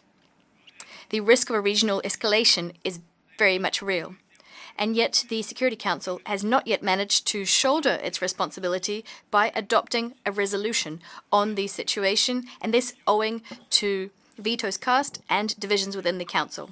Against this backdrop, it's important for the General Assembly to address this issue, as well as for all member states who wish to do so to be able to take the floor. Regional peace and security, as well as international peace and security, are at stake. President, as I already said at the Security Council during the high-level public debate convened by Brazil the day before yesterday, nothing can justify the atrocities committed by Hamas terrorists and by Islamic Jihad, targeting Israeli civilians on the 7th of October. Nothing can justify these barbaric acts, which shook the world. We condemn them in the strongest possible terms, just as the United Nations Secretary General did earlier. Luxembourg would like to unequivocally reaffirm Israel's right to defend itself within the framework of international law. Having said that, I would like to refer to what President Biden said. He called on Israel not to be guided by rage, recalling that the United States committed errors when responding to the September 11th terrorist attacks. Israel must act in keeping with international humanitarian law and must also ensure the protection of civilians. The people of Gaza are not Hamas. They should not be held responsible for crimes committed by terrorists. The people of Gaza should not be subjected to collective punishments. The UN Secretary General called for a de-escalation and for a humanitarian ceasefire. To begin with, humanitarian pauses should be established. These pauses could eventually lead to a ceasefire. This would allow for the delivery of emergency humanitarian assistance. It would also facilitate the immediate and unconditional release of hostages, and it would also help to ensure the safety of the civilian population in Gaza. This would save lives. Too many civilian lives have already been lost. Rapid and unfettered humanitarian access must be re-established without delay. We welcome the first deliveries of humanitarian assistance to the people living in the Gaza Strip over the last few days. We thank the Secretary General, Egypt and the United States for facilitating the secure passage of these goods. Nonetheless, the people of Gaza need lasting humanitarian assistance which would cover all the people in need. To date, emergency deliveries of assistance excluded fuel, and yet fuel is absolutely vital for hospitals to operate as well as for the desalination of water. United Nations facilities and all hospitals, clinics, schools, all humanitarian personnel, none of the above, none of them should ever be targeted by parties to a conflict. UNRWA, which is currently providing shelter to 600,000 people in the Gaza Strip, as well as other humanitarian agencies in the field, urgently need to receive urgent support so as to discharge their mandate. As for Luxembourg, we've decided to contribute 2.5 million euros, an additional 2.5 million euros to humanitarian efforts in Gaza and in the region, in particular supporting UNRWA, the World Food Programme, the International Committee of the Red Cross, and the Office for the Coordination of Humanitarian Affairs, OCHA. This emergency assistance will bring our total support to roughly 12 million euros. That's for the year 2023. The conflict, which began on the 7th of October, has resulted in over 6,000 lives lost in Israel and in the occupied Palestinian territory. Hundreds of children have been killed. 38 UNRWA personnel have also lost their lives. I'd like to pay tribute to the heroic work being undertaken by all humanitarian actors out in the field. They're braving every danger to tend to civilians affected by this conflict. In particular, I'd like to pay tribute to the ICRC. Its teams in Gaza are working in particularly testing conditions. I join the ICRC's call for the upholding of international humanitarian law by all parties. President, I've visited Gaza on a number of occasions since I became minister in 2004. For years now, Gaza has been an open-air prison. The living conditions there are extreme. Civilians in Gaza are suffering doubly. First of all, from the Israeli blockade, but also the bombing, and also because Hamas is using them as human shields. There is a serious risk of this conflict being transformed into a regional inferno. And this applies also to the West Bank, where we've seen an increase in settler violence and the forced transfer of Palestinian communities. Both of these have reached alarming levels. We must absolutely avoid any spillover of this conflict. In order to do this, we must work, the international community must work in conflict and with all the main actors in the region. The international community must urgently restart the Middle Eastern peace process and pay it the attention it deserves. The Day for Peace in the Middle East initiative, which was held here in New York in September, can be viewed as a first step in this direction. Luxembourg remains committed to a peaceful resolution of the Israeli-Palestinian conflict, which would uphold Israel's right to security, all the while also respecting Palestinians' right to self-determination and to dignity. A just, lasting, and comprehensive peace based on the two-state solution within the 1967 borders, with two democratic states living side by side and maintaining the status quo in the holy sites in Jerusalem. This is the only viable path to breaking the cycle of violence.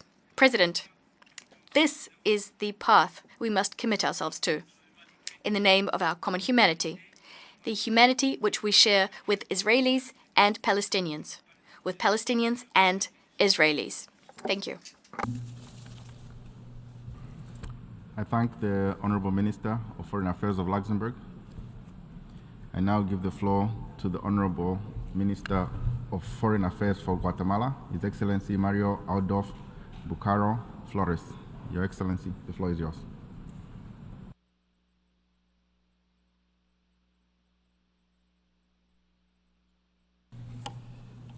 Señor Presidente, Mr. President, we are participating in the resumed 10th emergency special session at a time of profound sadness and pain for humanity. And we would like to express our most sincere condolences to the many victims. We stand in solidarity with the families, and we demand the release of the hostages, amongst whom are babies, children, women, and people of advanced age. This General Assembly cannot forget that the crisis that we are currently facing is triggered by atrocious terrorist attacks brought on by the Hamas terrorist group on the 7th of October, which have impacted both Israelis and Palestinians and people of other nationalities. It's caused death, damage, suffering, and destruction. It has also created a humanitarian situation of enormous proportion. We would also express our solidarity with the humanitarian workers who attend this grave situation and present our condolences to those who have lost their lives in the exercise of this noble function. Guatemala reiterates its condemnation in the most energetic terms for the terrorist attacks committed by Hamas against the State of Israel and its civilian population. Hamas is confusing the Palestinian cause with justification of terrorism, and this is a very serious moral and strategic error, both for the Palestinian cause and the efforts that have been undertaken thus far in order to bring peace in the territory. We also condemn the attacks of the terrorist group Hezbollah on Israel in breach of the resolution that establishes the Blue Line, which is the border between Israel and Lebanon, and which has caused the deaths of civilians, both Israeli and Palestinians. Today, more than ever, it's worthwhile to recall the words of Golda Meir, and she said, if the groups that are in favor of Palestine were to lay down their arms today, there would be no more violence. But if the Israelis were to lay down their arms today, there would be no state of Israel. End quote.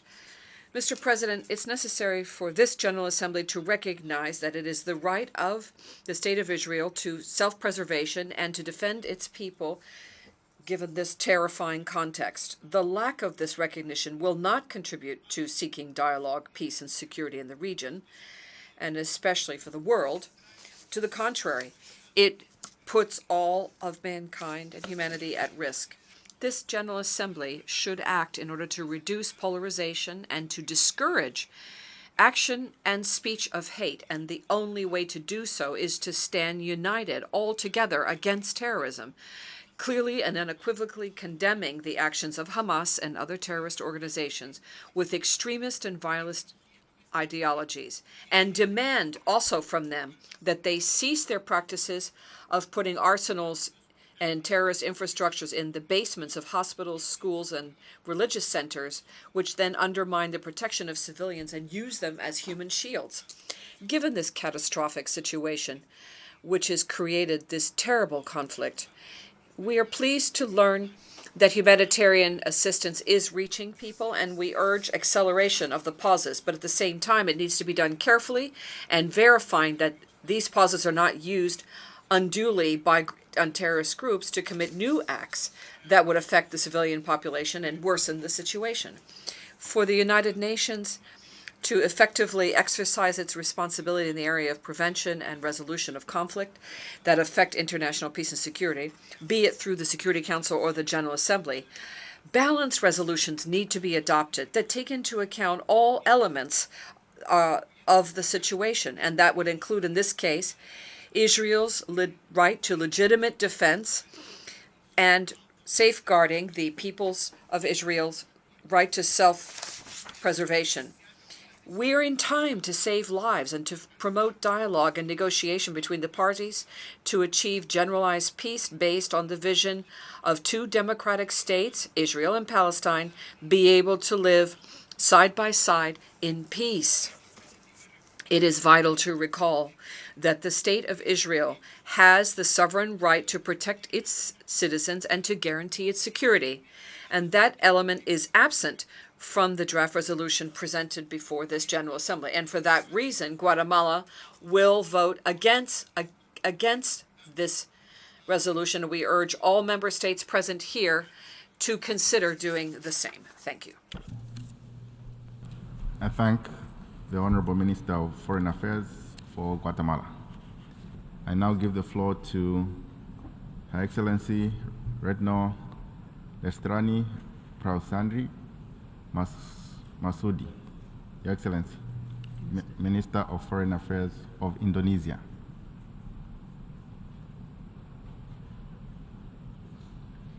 Your Excellency.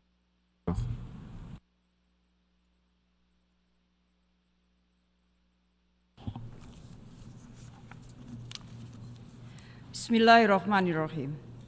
Mr. President, I'm standing here not only as the Foreign Minister of Indonesia, but also as a woman, a mother, and a grandmother.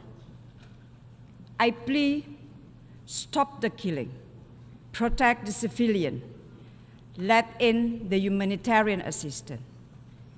Use your heart for justice and humanity. Mr. President, countless times have we stood in this hall to relieve the plight of our Palestinian brothers and sisters. Countless times have we asked the General Assembly for emergency session on the fate of the Palestinian people. Countless times have our hope been crushed due to narrow political interests. The world seems divided in different realities, as if there is a refusal to see the catastrophe in Gaza. The fact is, attacks and killings continue to take place. Yet, amid such a large number of victims, the Security Council failed to take decisive action. 2 days ago, we reminded the Security Council of their moral obligation to save the lives of innocent people. Brings humanity back in the Security Council, and humanity must come first. Mr. President, my presence here today is to defend justice and humanity, to defend justice and humanity. Indonesia condemns, in the strongest terms, Israel's violence against Palestinians, against hospitals and places of worship in Gaza. Indiscriminate killings, kidnapping, and collective punishment of civilians must also be condemned because it is inhuman and against international law. This session must rise to the occasion where the Security Council failed to do so. The General Assembly must prove that we, the people of the United Nations, believe in the dignity and worth of human lives. In this regard, 3+1 concrete steps that we should take. First, stop the aggression to prevent more civilian casualties. The General Assembly should demand an immediate, durable, and fully respected ceasefire. We must be able to avoid future recurrence of the atrocities. The General Assembly should call for accountability, including the establishment of an independent commission of inquiry to investigate this horrifying humanitarian situation. Second, ensure humanitarian access and protection of civilians. I call the General Assembly, together with relevant UN agencies, to step up efforts in providing humanitarian assistance in Gaza. We must continue to support the effort by the UN Secretary General and key countries to allow humanitarian assistance to take place. With the destruction and human suffering in Gaza, 10, 20, 100 trucks loads of humanitarian goods just not enough. Therefore, the General Assembly must call for an immediate, unrestricted, and sustained humanitarian aid. For our part, we will triple our voluntary contribution to UNRWA and call on the international community to support the UNRWA. Indonesia is also committed to send humanitarian assistance. Third, reject the forced transfer of civilians in Gaza. Colleagues, people should not be forced to move against their will. The call to evacuate the areas of North Gaza adds to the devastation of continuous bombardment of homes, blockade of electricity, gas, fuel, water, and years of collective punishment. This is a crime against humanity. The General Assembly should call for the stop of these evacuation orders, protect civilians, and ensure their safety and well-being, in particular children, and allow their safe movement. Mr. President, my final point, there will be no peace until we solve the root causes of the conflict. There will be no peace until we solve the root causes of the conflict.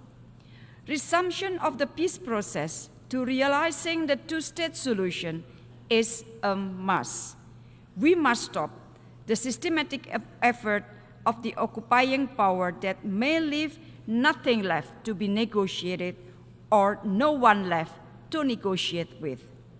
We must not allow the Palestinians to have no other choice but to accept injustice for the rest of their lives.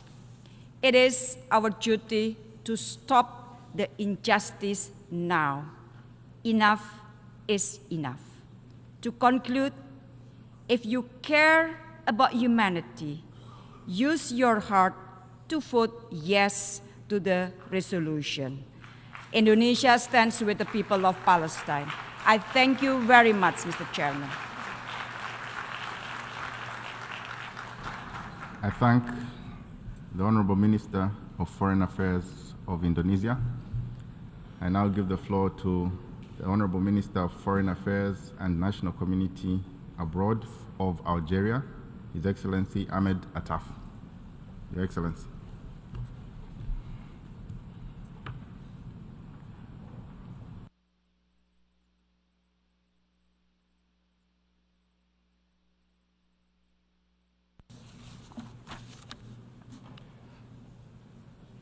Bismillah ar-Rahman ar-Rahim.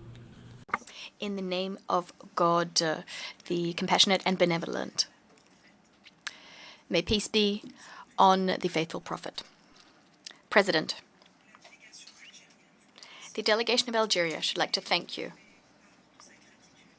and express to you our gratitude for meeting our joint request submitted by the Arab Group and the Organization for Islamic Cooperation, OIC.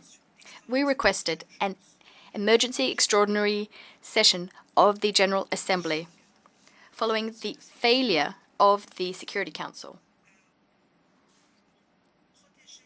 to genuinely protect the United Nations Charter and failure to protect the principles and purposes contained therein, a failure to protect international peace and security. So, here we are,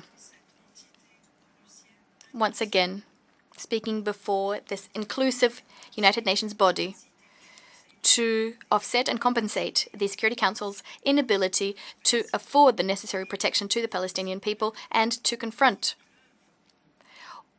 all of the terrible things which are raining down on the Gaza Strip, which is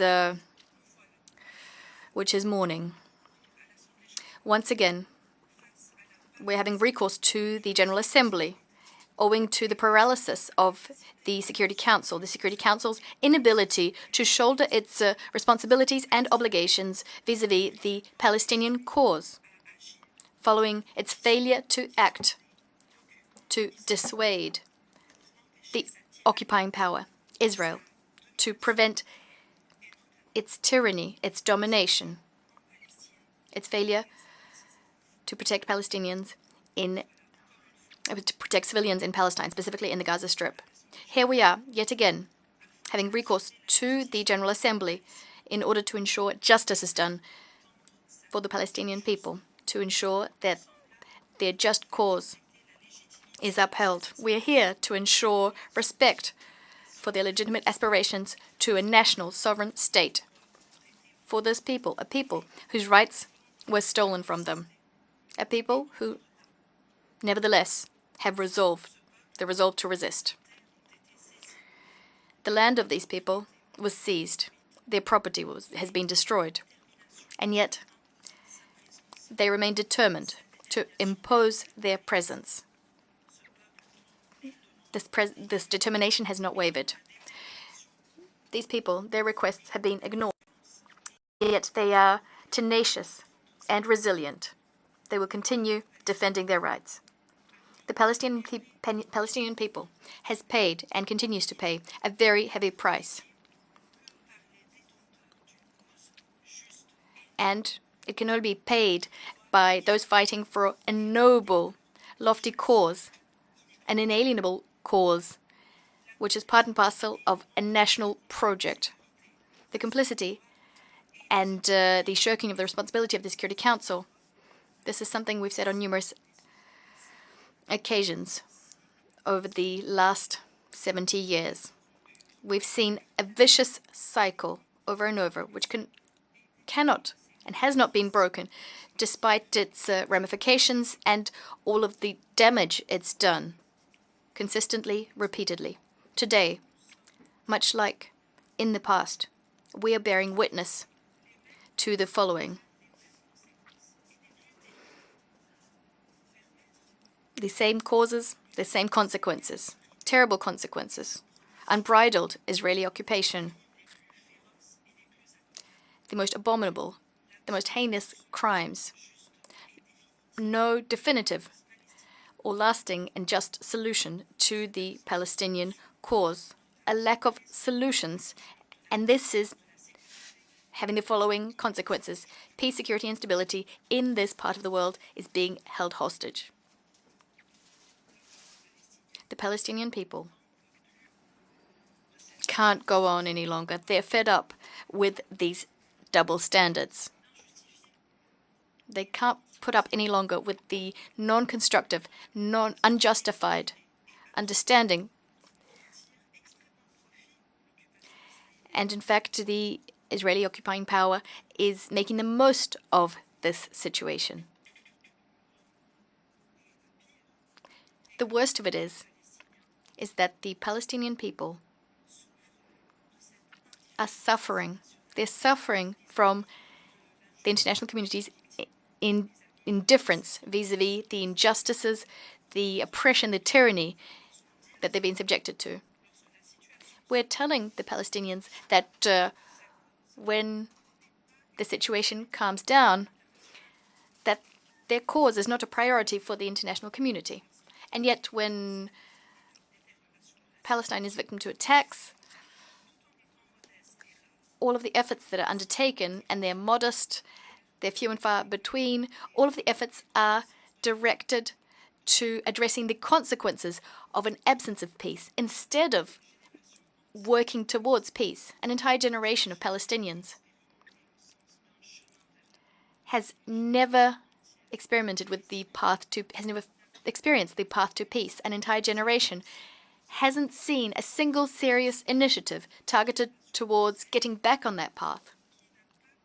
A whole generation of Palestinians which hasn't seen a single instance of international action geared towards addressing the situation, responding to their legitimate aspirations to restore their freedom, to put an end to the occupation of their land, allowing Palestinians to exercise their rights and create an independent state. Isn't it high time that we resolve this situation, which constitutes a violation of the values and principles our organization cherishes? Isn't it time that we put paid to this historical injustice which these people are being subjected to? People who can no longer continue fighting this haughty, arrogant, occupying power. Isn't it time that we start a large-scale international movement for peace, in the name of peace? A movement that can rekindle hope among Palestinians. A serious and honest movement which could help uphold the national, inalienable, and non-time-barred rights of the Palestinian people, rights which cannot be rescinded. The situation in the occupied Palestinian territory requires us to act swiftly, urgently, to put an end to the Israeli aggression, which is unjust. It's unjust vis-à-vis the Gaza Strip. We must aid the Palestinian people, afford them international protection. We need to take collective action with the involvement of all influential international parties. This action must be effective so that we can achieve fair and lasting peace in the Middle East on the basis of international documents, adopted documents which have international legitimacy. Our General Assembly has always been the rostrum from which we fight for just causes. First and foremost, the Palestinian cause. Under these very taxing circumstances, it's up to the General Assembly to reaffirm its fixed principles within a fair framework and as part of its commitment to uphold the legal pillars so as to allow for an independent and fully sovereign Palestinian state.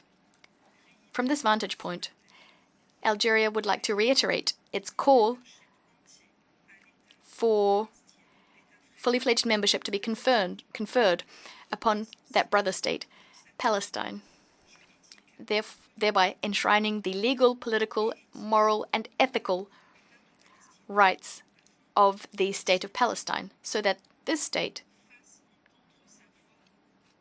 can raise its voice in the community of nations and be heard, so that it can defend its priorities.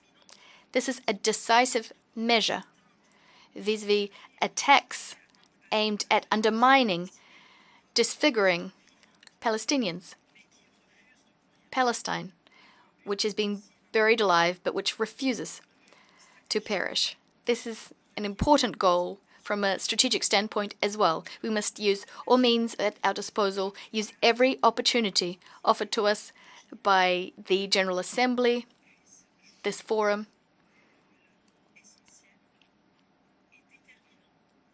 The General Assembly can, in fact, play a key determining role so as to achieve this lofty objective.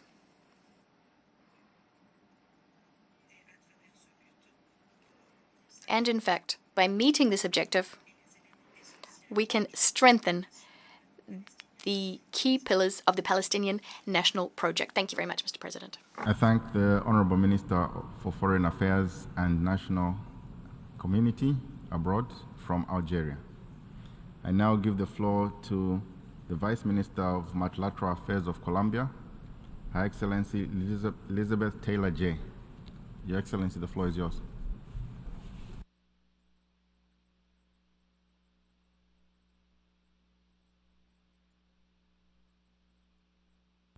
Señor Presidente. Mr. President, Excellencies, I appreciate the initiative of convening this emergency session of the General Assembly so that the international community can raise its voice in an energetic condemnation and rejection of the violence and suffering caused to the civilian population in the Middle East, especially the most vulnerable women, children, elderly, and the sick in the Middle East. Colombia reaffirms its historic support for a peaceful, definitive, and comprehensive solution to the Palestinian question based on the two-state solution that would live next to each other within safe and secure borders, in keeping with what is set forth in the relevant resolutions of this General Assembly and the Security Council. We deeply regret the blood-curdling escalation of violence that we have seen in recent weeks and the ongoing violations of international humanitarian law.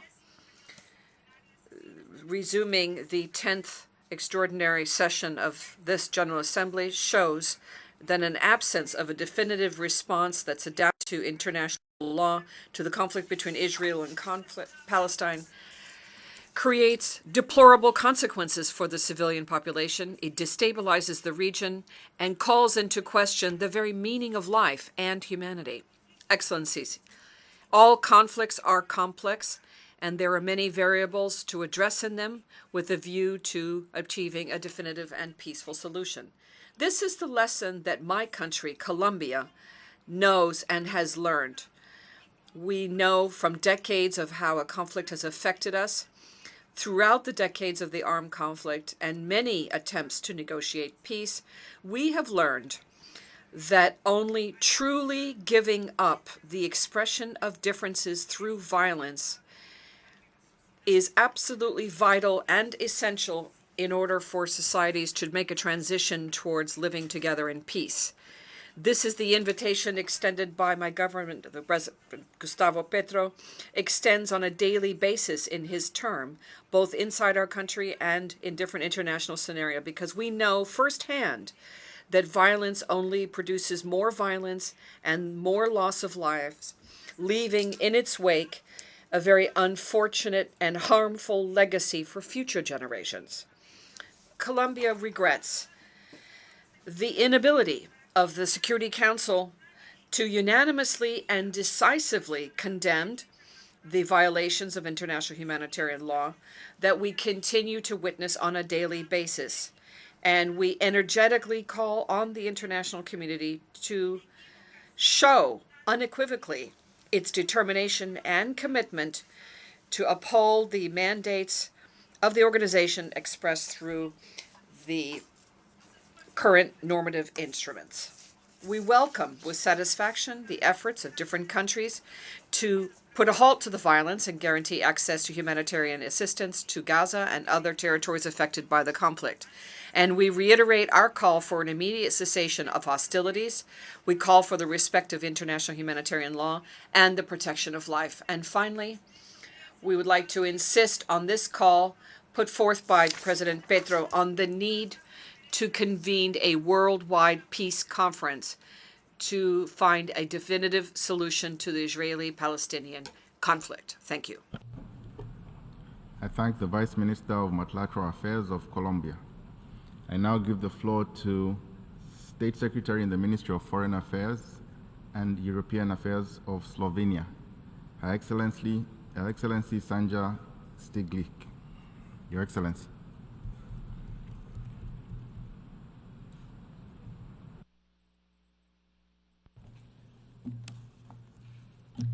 Mr. President, the unprecedented and dire situation unfolding before our eyes is a test for the Security Council, for the General Assembly, and for this organization as a whole. We hope that the Security Council will soon be able to unite its voice and speak to the civilians in the region. Current silence is deafening. As the Special Coordinator Venezuelan has stated, and I quote, "We are at the brink of a deep and dangerous abyss that could change the trajectory of the Israeli-Palestinian conflict, if not of the Middle East as a whole." Like most delegates in this hall, Slovenia is deeply troubled with the speed of the deterioration of the situation. The conflict can easily spiral out of control, escalate, and spill over in the region. We recognize the efforts made by the United Nations, several states and leaders to avert the crisis and humanitarian disaster. We call on all countries in the region and beyond to act responsibly and to cooperate and engage in a constructive dialogue to de-escalate the conflict. Mr. President, there can be no justification for the brutal terror attacks of Hamas on Israel, and we strongly condemn it. It has triggered a new cycle of violence and civilian suffering. We call for immediate and unconditional release of all hostages. Israel has a right to self-defense in line with international law. At the same time, the international law is providing all civilians protection during the conflict. The scenes we are witnessing are heartbreaking. Majority of those suffering the most are women and children. No civilian should be a target, and neither used as a hostage or a shield. Slovenia calls on all parties to fully respect international humanitarian law and humanitarian principles. We support all efforts of the UN Secretary General and other parts of the UN system in addressing the pressing humanitarian situation. Without access to water, food, medical supplies, fuel, gas, and electricity, and with constant attacks on civilian objects, schools, hospitals, and protected shelters, the already dire situation in Gaza is turning into a human catastrophe. There is an urgent need for a humanitarian ceasefire or pauses and humanitarian corridors that will enable rapid, sustained, unimpeded, and safe access for humanitarian aid, equipment, and personnel to Gaza and its distribution within Gaza. We should massively scale up our humanitarian assistance to respond to the immense needs on the ground. Slovenia commends the work of humanitarian agencies and their personnel in Gaza, who continue to provide assistance and protection to the people, often at a great sacrifice, paying the ultimate price with their own lives. Recognizing the deteriorating humanitarian situation, Slovenia has recently substantially increased its funding to UNRWA and its activities in support of the Palestinian people. Mr. President, resumption of a meaningful political process which will lead to the two-state solution, living side by side in peace and security, is of urgent and paramount importance. Slovenia has and will continue to support initiatives that reinforce the Middle East peace process, including the Peace Day effort. The Palestinian question has been a testing ground for this organization for far too long. It is high time to turn to the UN Charter and what it mandated us to do, to save succeeding generations from the scourge of war. Let us make sure that humanity prevails. Thank you. I thank the State Secretary in the Ministry of Foreign and European Affairs of Slovenia. I now give the floor to His Excellency Peter Andres Steire, State Secretary for Security Policy of Hungary. Your Excellency.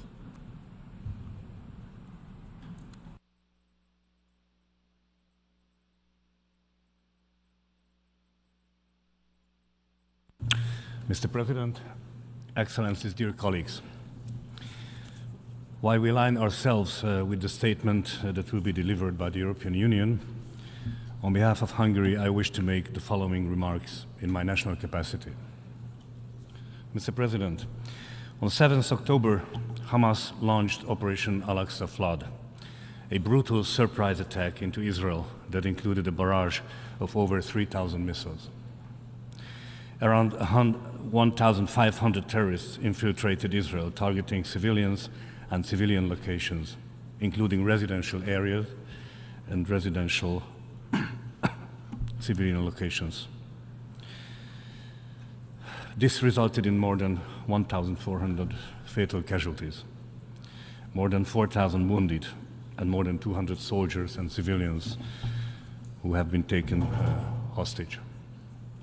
I'm here today to condemn in the strongest possible terms these barbaric and heinous terrorist attacks carried out by Hamas and the ongoing indiscriminate missile attacks against Israeli civilians. Palestinian civilians must also be protected. In this context, Hamas must cease to use as a human shield. In face of such violent terrorist attacks executed by Hamas, Hungary strongly emphasizes Israel's right for self-defense. We call on Hamas to cease its attacks on Israel and immediately release all hostages without any condition, to stop the bloodshed and spare all civilians from further suffering. The region is witnessing one of the most difficult crises in its modern history. Therefore, we must utilize our collective diplomatic efforts and our collective capabilities and engagement in order to achieve de-escalation of the tensions and avoid this fight against terror turning into a full-fledged military conflict between countries, engulfing the region into the horrors of war. Make no mistake, armed and extremist groups operating in the region will make every effort to take advantage of this conflict to further their destructive agenda. Mr. President, immediate, safe, sustainable, and unhindered delivery of humanitarian aid should reach those vulnerable civilians that are in real need in Gaza, whilst ensuring that such aid is not abused by terrorist organizations. It is also crucial for humanitarian assistance and medical support to reach those held in captivity as hostages. It is essential that warring parties maintain a minimum of humanity even during the worst of war. We appreciate the extensive efforts made by Egypt, the UN specialized agencies, and the ICRC to support the delivery of aid. As I mentioned at the beginning, it must be a priority to prevent regional escalation, including the deterioration of the situation in the West Bank. We call on all regional actors to refrain from any action that can further aggravate the situation. We underline the need to engage broadly with the Palestinian Authority, the Israeli authorities, as well as regional and international partners who could have a positive role to play in preventing further escalation. We remain committed to lasting and sustainable peace through reinvigorated efforts. Mr. President, we are at a global inflection point. International peace and security has not faced such a serious challenge since the Cold War. Yet, the international community and the UN, once again, has not been able to fulfill its mandate and stabilize conflicts and restore peace. While acknowledging that the situation in the Middle East in general is extremely complex and multifaceted, offering no easy solutions, we have to emphasize we must not let terrorists achieve their goal. We must not let these terrorist attacks jeopardize the hard-won recent achievements, including, in particular, the Abraham Accords. We should not let the darkness of terrorism extinguish the beacon of hope. Terrorist attacks must never be condoned, as these will undermine the very fabric of the democratic and peaceful societies. Thank you for your attention. I thank the distinguished representative of Hungary, and I now give the floor to the distinguished representative of Cuba, His Excellency Gerardo Penalva Portal, First Deputy Minister of Foreign Affairs and Permanent Representative to the UN.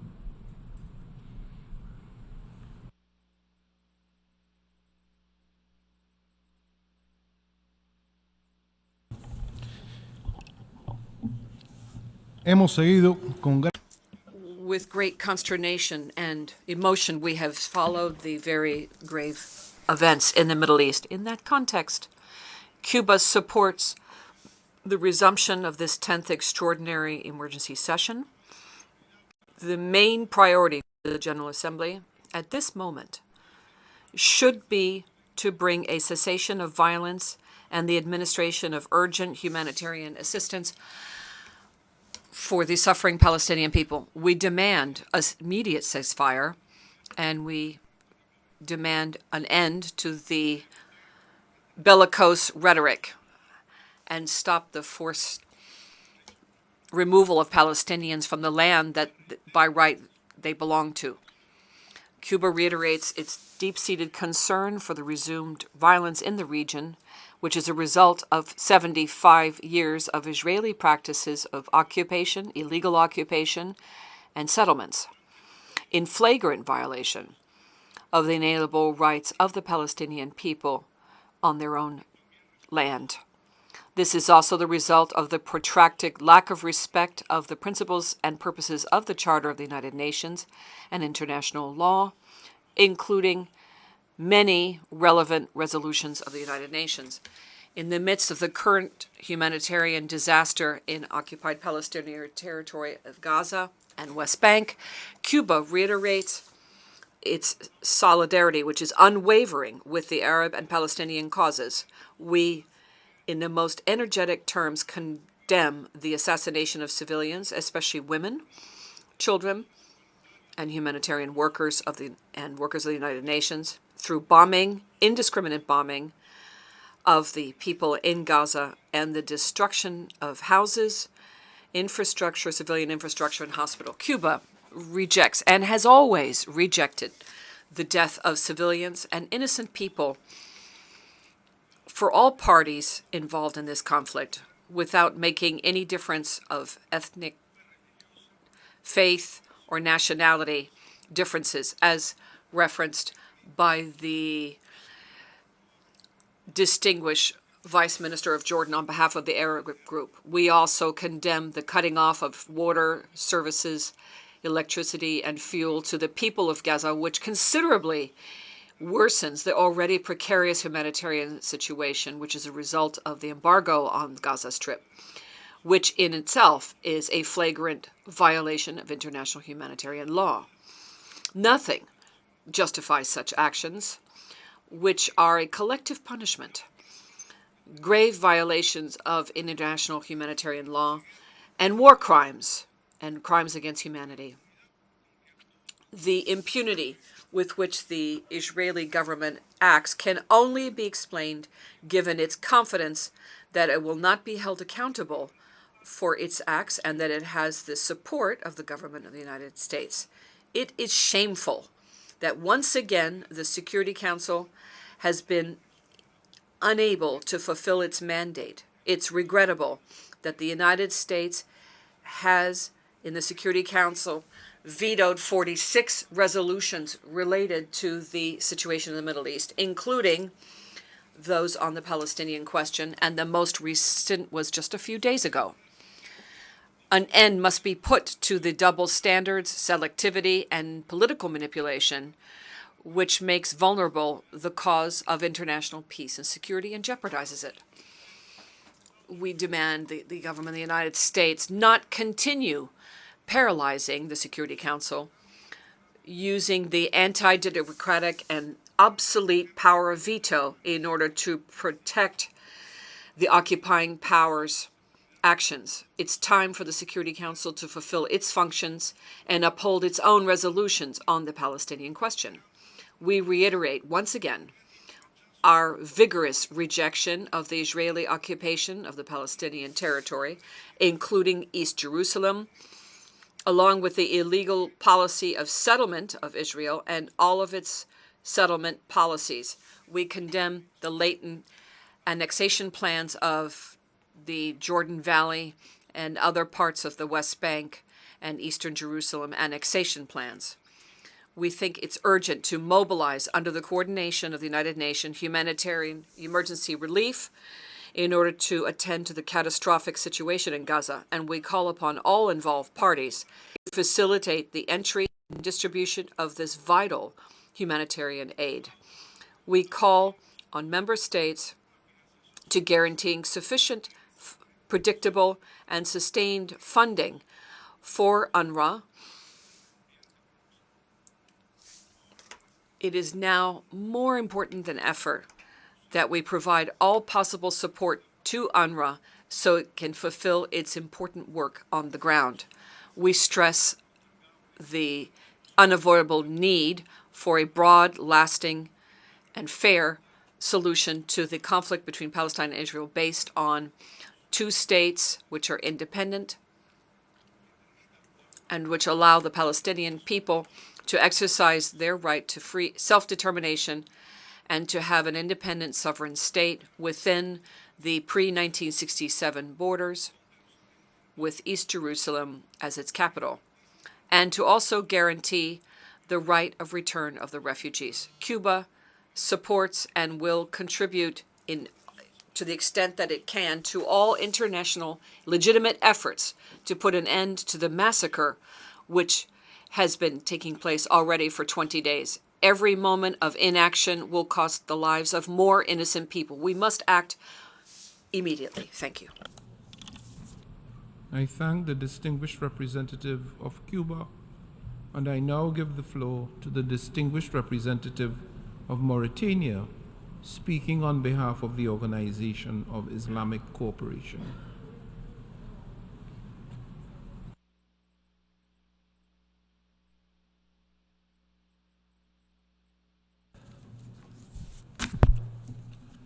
Bismillah ar-Rahman ar-Rahim.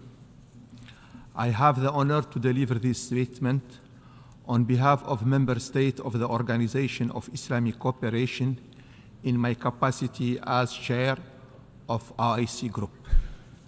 Mr. President, we convene today in this 10th emergency special session of the General Assembly in the wake of Security Council failure due to the use of veto by a permanent member, once again furthering the Council's ability to uphold its charter duty to maintain international peace and security and to protect civilians in regard to the grave situation in Gaza Strip and the rest of occupied Palestinian territory, including East Jerusalem. Despite this Assembly's repeated affirmation that the United Nations has a permanent responsibility towards the question of Palestine until it is justly resolved in all its aspects in accordance with international law, the international community continues to fail the people of Palestinian their inalienable right, included to self-determination and to return, continue to be denied and to be systematically and grossly violated by Israel.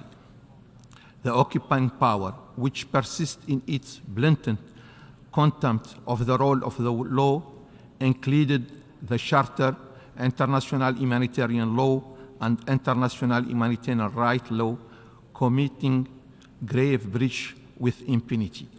Thus, we are witnessing yet another daily Israeli onslaught against the Palestinian people in the Gaza Strip, and assault that has surpassed all levels of brutality and humanity, terrorizing the entire civilian population and resulting in thousands of innocent victims. So far, more than 6,000 Palestinians in the Gaza Strip have been killed in Israeli airstrike and bombardment as of 24 October, with 68% of the victims being children and women. More than 16,291 Palestinians have been injured. Over 1,550 people are missing, presumed to be trapped and died under the rebel, among them hundreds of children. It is shocking that in the span of 2 weeks since Israeli military aggression on Gaza was launched, about 1.5 million Palestinian civilians have been forcibly displaced from their homes, with nearly 90,000 people crowded into 100 UNRWA designated emergency shelters, according to available data provided by the OCHA. They have fled to those shelters in fear, seeking refuge under the UN flag, as their homes and neighborhood, school and hospital, mosque and church are being indiscriminately and deliberately destroyed by Israeli airstrikes, all in grave breach of international humanitarian law. Yes, as we all know by now, even UN facilities have not been spared, 38 UNRWA schools and facilities have been hit in Israeli strike, causing death and injury to civilian, damage to facilities, and widespread fear and panic. 29 UNRWA personnel have been killed in Israeli attack, along with other humanitarian workers in the Gaza Strip.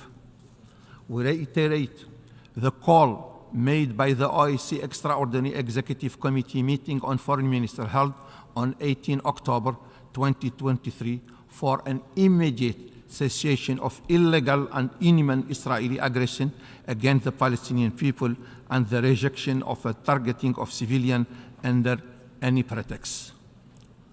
The forced displacement from their homes and their starvation and denial of safe access to humanitarian aid and essential supplies for survival even worse. All these actions are in contravention of international norms and law, including the UN Charter, international humanitarian law, and human rights law, and the most basic shared human principles and values. They are illegal and reprehensible. They must be firmly condemned and cease forthwith, while Israel, the occupying power, must be compelled to apply with all of its obligations under international law without exception and be held accountable for its breach. We hereby underscore that the fact that a ceasefire is urgently needed and there must be protection for the civilian population in the Gaza Strip and the rest of occupying Palestinian territory, including East Jerusalem. All efforts at this time must prioritize the protection and safety of human lives in accordance with international law and our shared moral and humanitarian obligation and values. Moreover, Israel must end its inhuman siege on Gaza. The OIC underlines in this regard the urgency to provide immediate and sustained humanitarian, medical and relief aid, including food, water, fuel, electricity, and non-food emergency items to the Gaza Strip, included through the UN institution and particularly the United Nations Relief and Work Agency for Palestinian Refugees in the Near East, UNRWA. Assistance is desperately needed, especially by the 1.4 million people who have been forcibly displaced from their homes and lost everything as a result of this aggression. The OIC wishes to also draw attention to Israeli systematic violence, human rights violation, provocation, incitement, and acts of terror against the Palestinian civilian population in the occupied West Bank, including East Jerusalem, which have not ceased for one day. Since the beginning of the month, Israeli occupying forces and extremist settlers have escalated their rampage through the population, cities, villages, and refugee camps, killing more than 91 Palestinians, including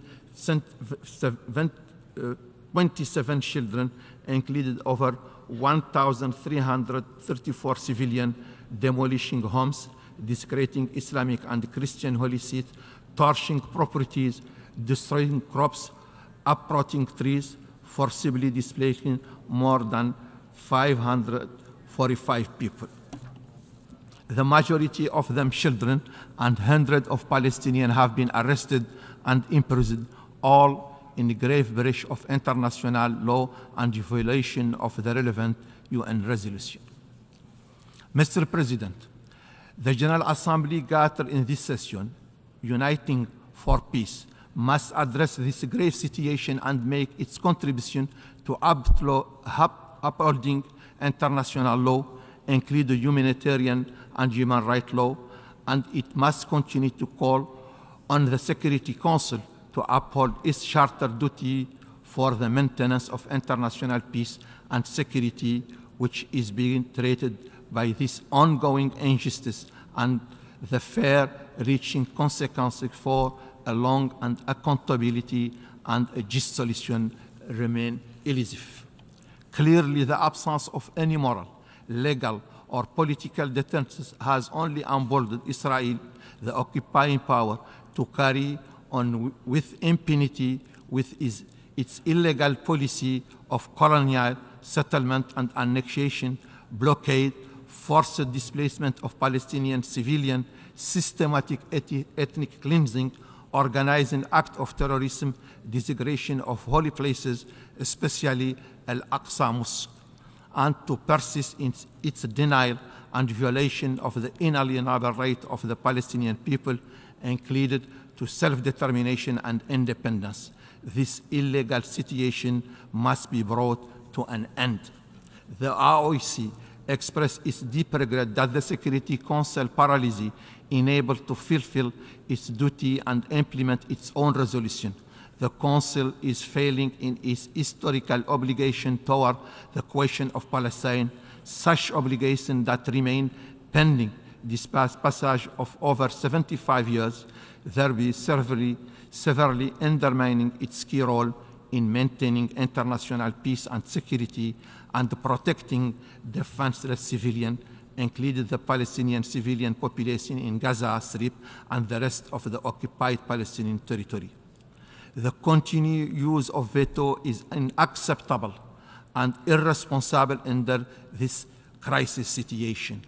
Consequently, there is an urgent need for immediate action by the international community, including the Security Council, to bring a halt to this Israeli aggression, to end impunity and assure accountability of Israel, the occupying power, for its war crimes and crimes against humanity, including this aggression and its more than 16 years illegal blockade on Gaza Strip, to provide international protection for the Palestinian people and to open humanitarian corridors so as to allow all necessary supplies of medicine, food, water, fuel, and other life necessities reach the civilian population in Gaza without delay.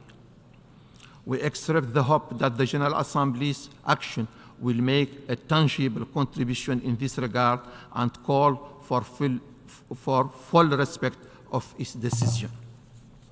In closing, I reaffirm the historic support of the Organization of Islamic Cooperation for the realization of legitimate, inalienable rights of Palestinian people to self-determination and the realization of the sovereignty and independence of the State of Palestine over all the Palestinian territory occupying since 1967, with East Jerusalem as its capital in accordance with the relevant UN resolution and the Arab Peace Initiative. I thank you.